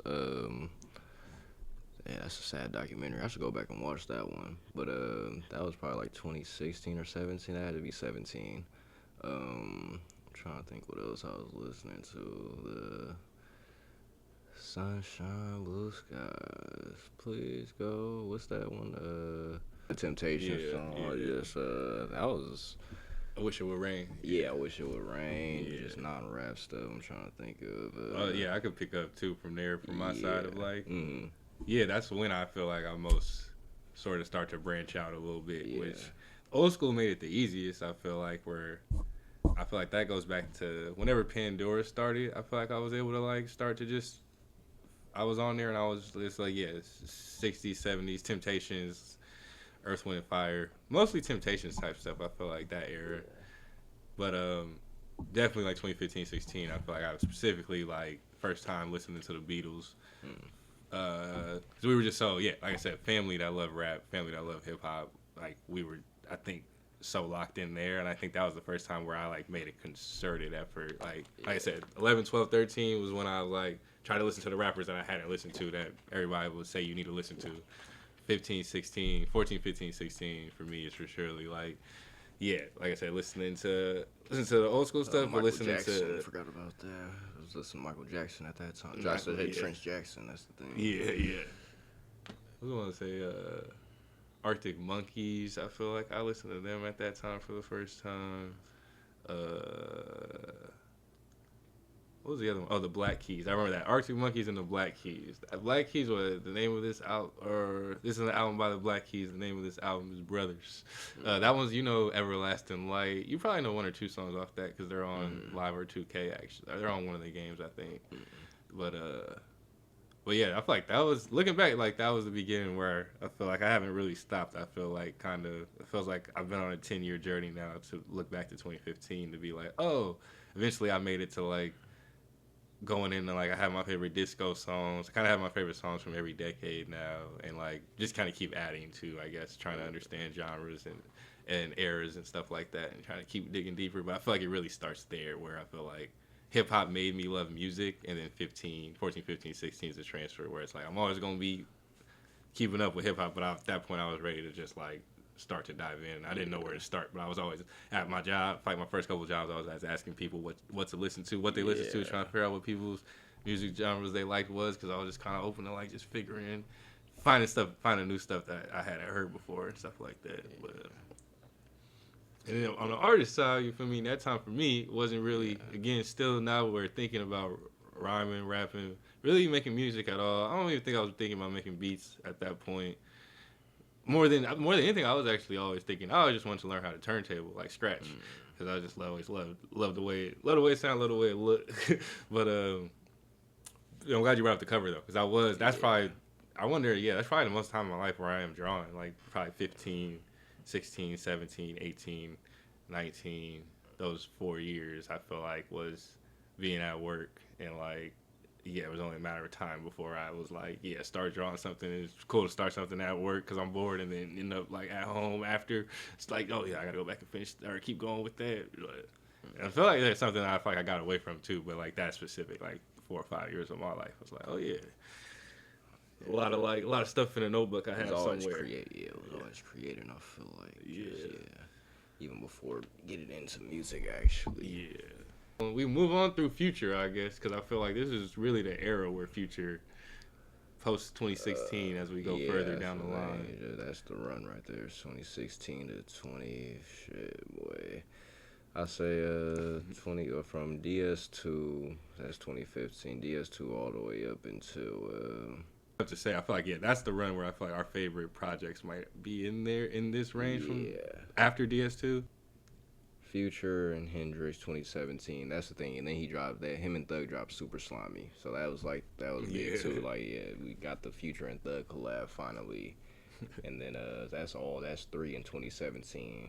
And then he goes Beast Mode 2 in 2018. That's one of my favorites. Can't believe that's that long ago. Yeah, I know. And then the World on Drugs. That's the one with Juice WRLD. But he also has the project with the Esco somewhere in between there, the Colorblind. There's just so much. There's just so much music. He did a lot of features. I had a lot of his feature songs. Yeah, this is one of the greatest runs in rap history, bro. Like, and then 2019 is the Future and the Wizard album. The Wizard album. That is a really good album. And then Save Me in the same year. That's just a short little EP. Yeah. That's really good. And High Off Life 2020. Then he drops with Uzi 2020, and then he finally takes 2 years off. And comes back in 2022. But up to 2020, from 2016 to 2020, that Future run probably that's I feel like we're kind of probably both locked into Future. Everybody's kind of locked into like Future, and then also there's the unreleased cuts and everything. That's where Future like kind of took over from Thug for me. Like Thug, like I was fucking with Thug on Jeffrey. Jeffrey was the last time I like was really on Thug Tough, and then Future kind of like took the crown for me, kind of. That's what I was gonna say, because it's like I think where we're at, where we think things are going. If you go back to like 12, 13, 14, is like for me it's Lupe. For you, I feel like who was I just gonna say? Oh yeah, because you said Thug. Yeah, for me it's Lupe. For you it's Thug. But for both of us it's Kendrick. And I feel like everything we're tracking is like, there's nobody we should be listening to more than Kendrick unless it's Earl. I feel like, which at the time you knew Earl wasn't like, when is Earl going? How long is it gonna take for Earl to put out his music? Earl. Yeah. What ended up happening was Kendrick. Went away for a while, but after Dan. Yeah. But the world. That's what like you said, that time range is perfect to put into like Dan was amazing, and I really like Dan. The album "To Pimp a Butterfly" is amazing too, but just that time period is just so much. We're listening to Future so much more than we're listening to Kendrick. I feel like even as people that go back and listen to Kendrick's full we were going back listening to Kendrick projects.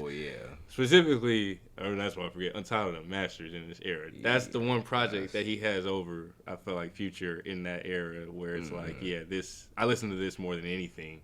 Maybe in that era as a project, because it was so easy to go through that whole thing. But Future definitely I feel like stole the spot or like changed where I think all of our trajectory was going in terms of fans. Like we would have thought in 2018 we were just in a Kendrick world, and instead I feel like we were kind of always waiting for something as good as Untitled and Mastered again for us, and then that whole time when Kendrick's not really putting out music, Future is just building steam and giving us projects. Like we really like projects, and it's like I don't know, people weren't looking to Future for projects, but like we said, that specific run Yeah. those are really good As projects. people And they're- listen to albums for real, it's like, Yeah. yeah, those are just all really good albums with really good songs on it that everybody knows. Like, I feel like everybody knows a song or two from those albums, but like as albums as a whole, like those are just really good. Yeah, just really good projects.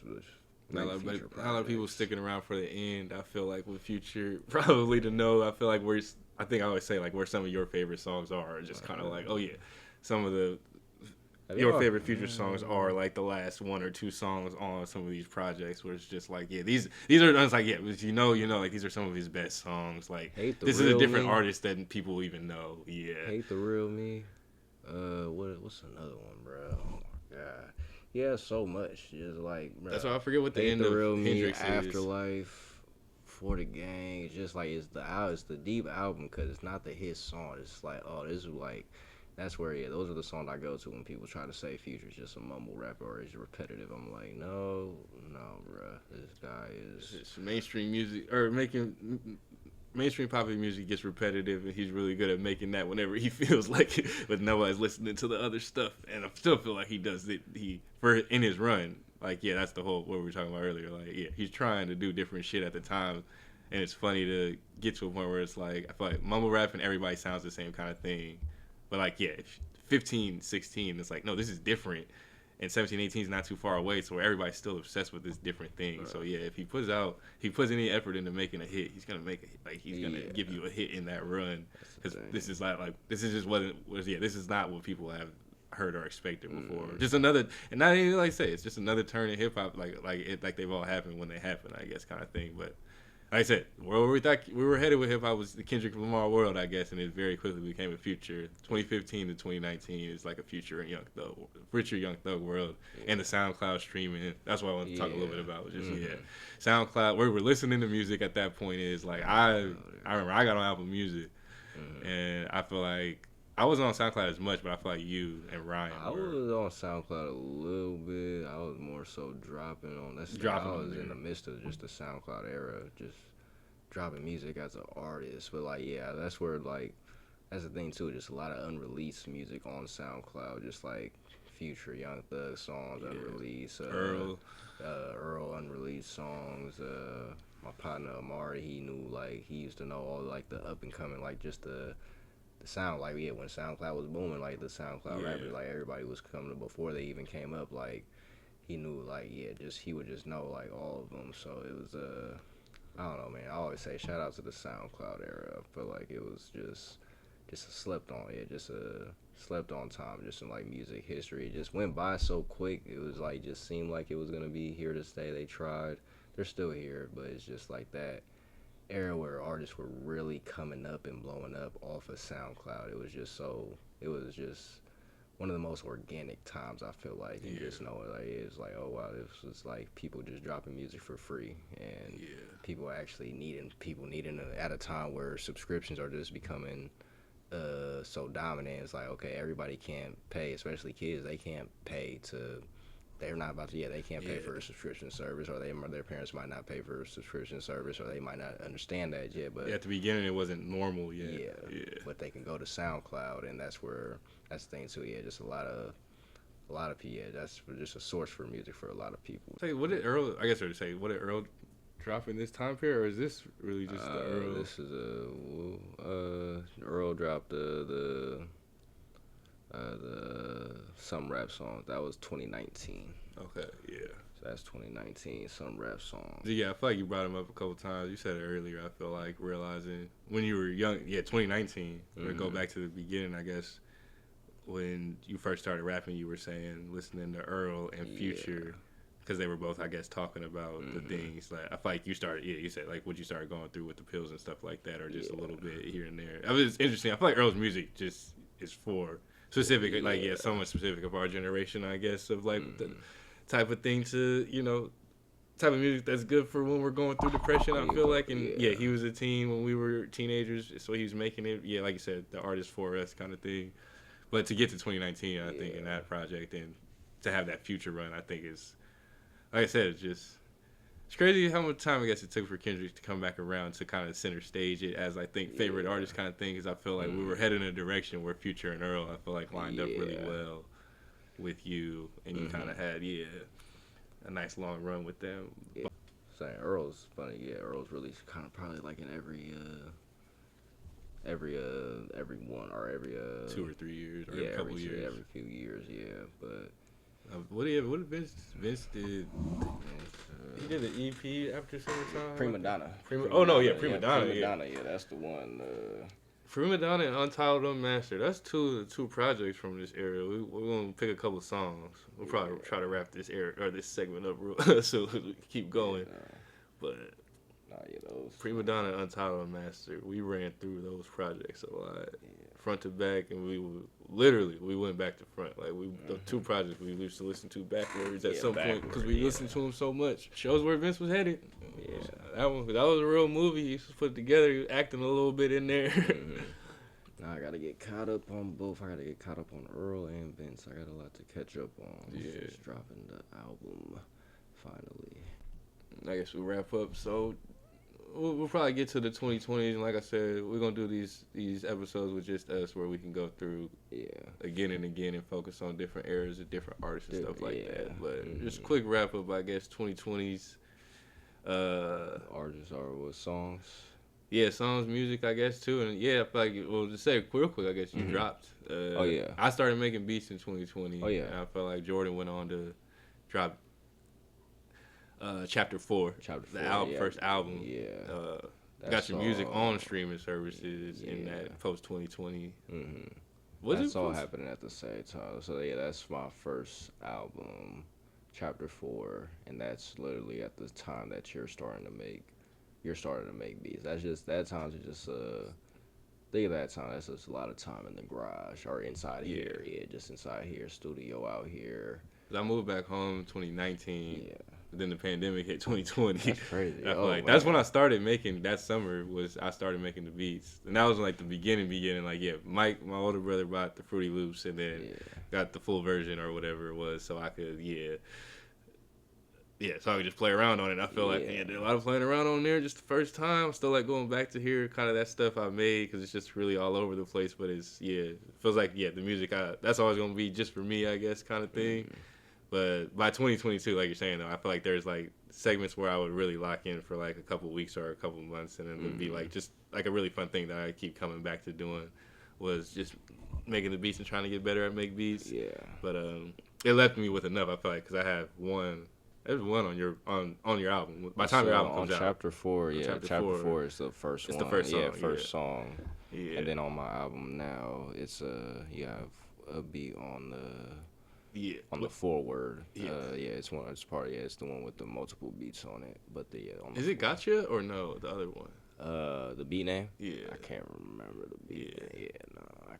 With that one, it's funny hearing that because those are from I feel like the same time period. Like I definitely felt like probably made both of those in 2021. It was just cool. It's like knowing at that point. I feel like when I first started making them, I was just so excited, kind of thing. Yeah. But then like always kind of knowing in time, like these will find kind of their purposes, kind of things. Kind of like, but I feel like that was just the beginning. Like they're just kind of there for. And I was like I said, I hadn't even thought about rhyming at all. It's like I feel like I have stuff to go back to that's actually perfect for me because I've listened to them over. I was listening to them over and over again, before I thought about actually rapping or rhyming on them. Just telling you guys like, you want to rap on this? Y'all want to rap on this? Or like, I got some more. In the past, that's then Mikey's project too. Mike's project, that new Magic. Yeah. Our older brother Mike is out on YouTube. But I got one. Fast Snow. That's probably one of my favorite beats that I ever made. Yeah. Get into more of I guess the modern day and all the hustle and the stresses but also the good stuff. Of creating because like I said 2 albums in, there's nothing I'm more maybe proud of is my brother as a writer and as a rapper, as an artist.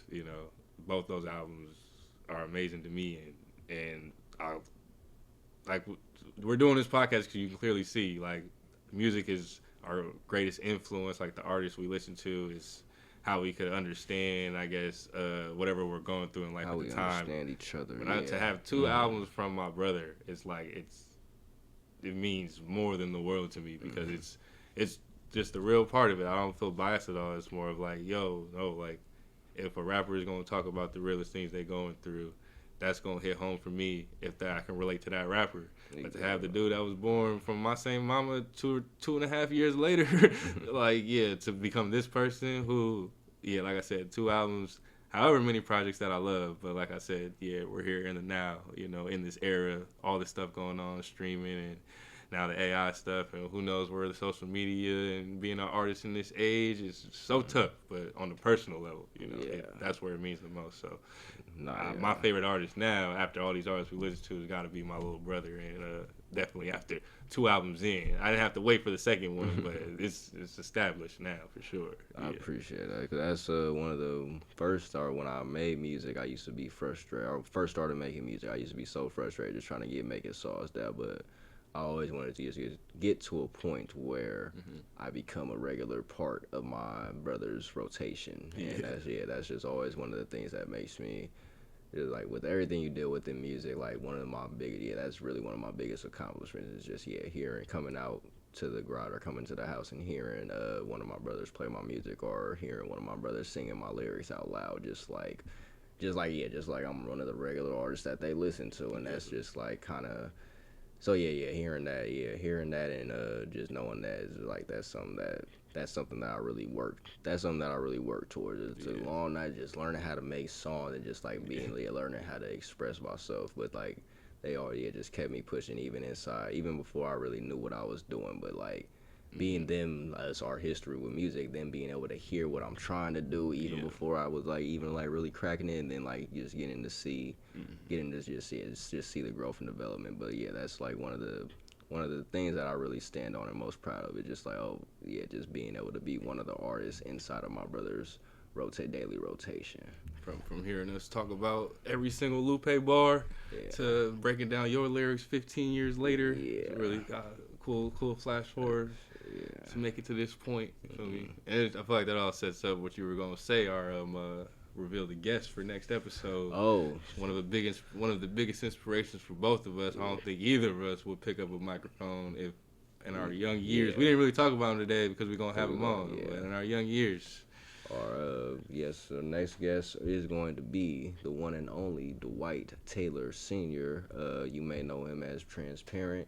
You may know him as the Prodigal Son. That's what we used to know him. We know him. That's our cousin. So we're gonna go through every phase from him starting as a artist, getting into music, going to being a speaker, then a best-selling author, and just his transition from just artist to that, and then to where he is now, and just like how how his transition, and then also just doing the same thing we did on this episode. It's like going through, okay, what songs are you listening to in these certain phases of life during these transitions and everything. So yes, next guest, Dwight Taylor Sr. Please, that's going to be the first official episode of Creative Conversations. Got anything else?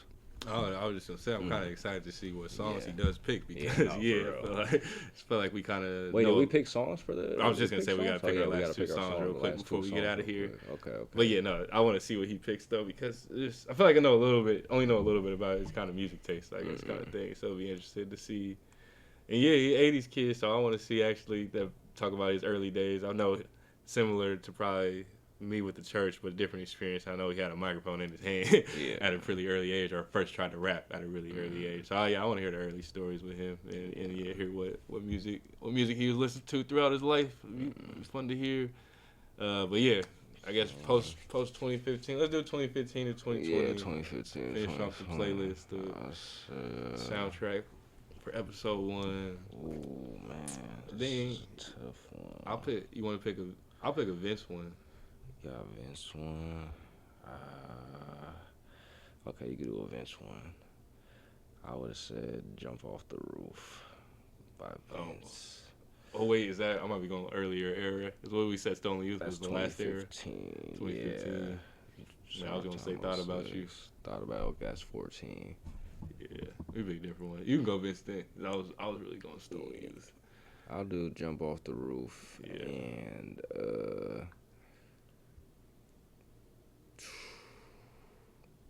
Future Hate the Real Me. Future Hate the Real Me. Based off what we talked about, I'm gonna go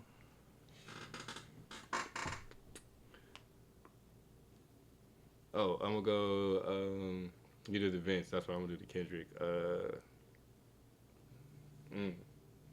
Untitled 6. 6. Which one is that? That's the. Is that Is that 5 or is it the 5? government misleading you? I'm getting 5 and 6. 5 is the Wait, one 5 is the one with the hook. The other side is never more than 5 or more than miles. The borderline between that's 5. Then 6 is what's 6 again? That's what I'm trying. Oh wait, so wait, it's 5. The government missed the youth one. That was 5. Yeah. They say to go. Okay. Oh wait. Yeah. That's how 5. it starts. Yeah, that's how it starts. And then he goes, "I got my hood on the dash. Got to go in the trunk, man." I was say, Mike, 7's the long one though, right? Yeah, I think 7's the long one. Because 7's 6 the is these metamorphic supernatural forces dominate what I see. A Gemini's duality personality. Yeah, that's 5 and 6. It's tough to choose. Yeah, I'll go 7 because that's the one where we jamming out, man. We just jamming out.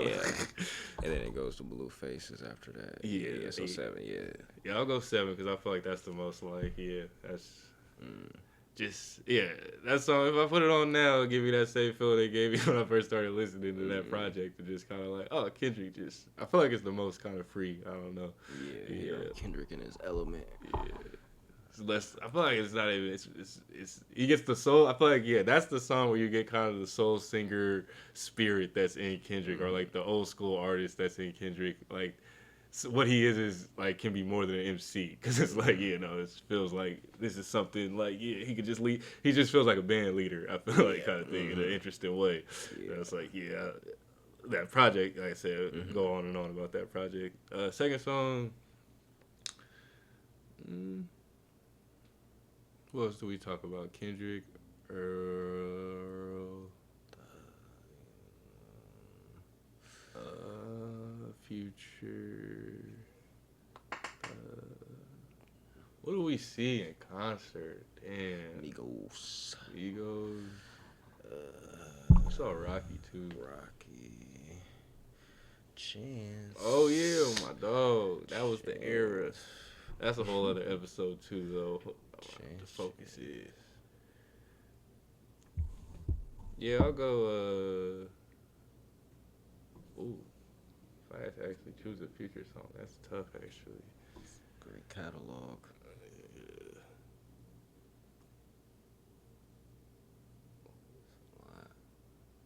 I was gonna go with one off of Future, but then I started thinking about Hendrix. All right, wait. What did I say already? I said Kendrick. I'm trying to let us get out of here. Let me just pick a song. 2018, 2019. I Don't Like Shit. That's what we were saying earlier. Yeah. Wait, is that the one with? I Don't Like Shit is no, I Don't Like Shit is the 2015 one. And then 2019. Red Water is the 29 one. Yeah. Some rap songs 2019. Some rap songs. Some rap songs. Oh, some rap songs is 2019. Yeah. Oh, damn. Yeah, no. Oh, that's easy. Azusar? Ooh. What's the one? Or no, what's the one with Mint?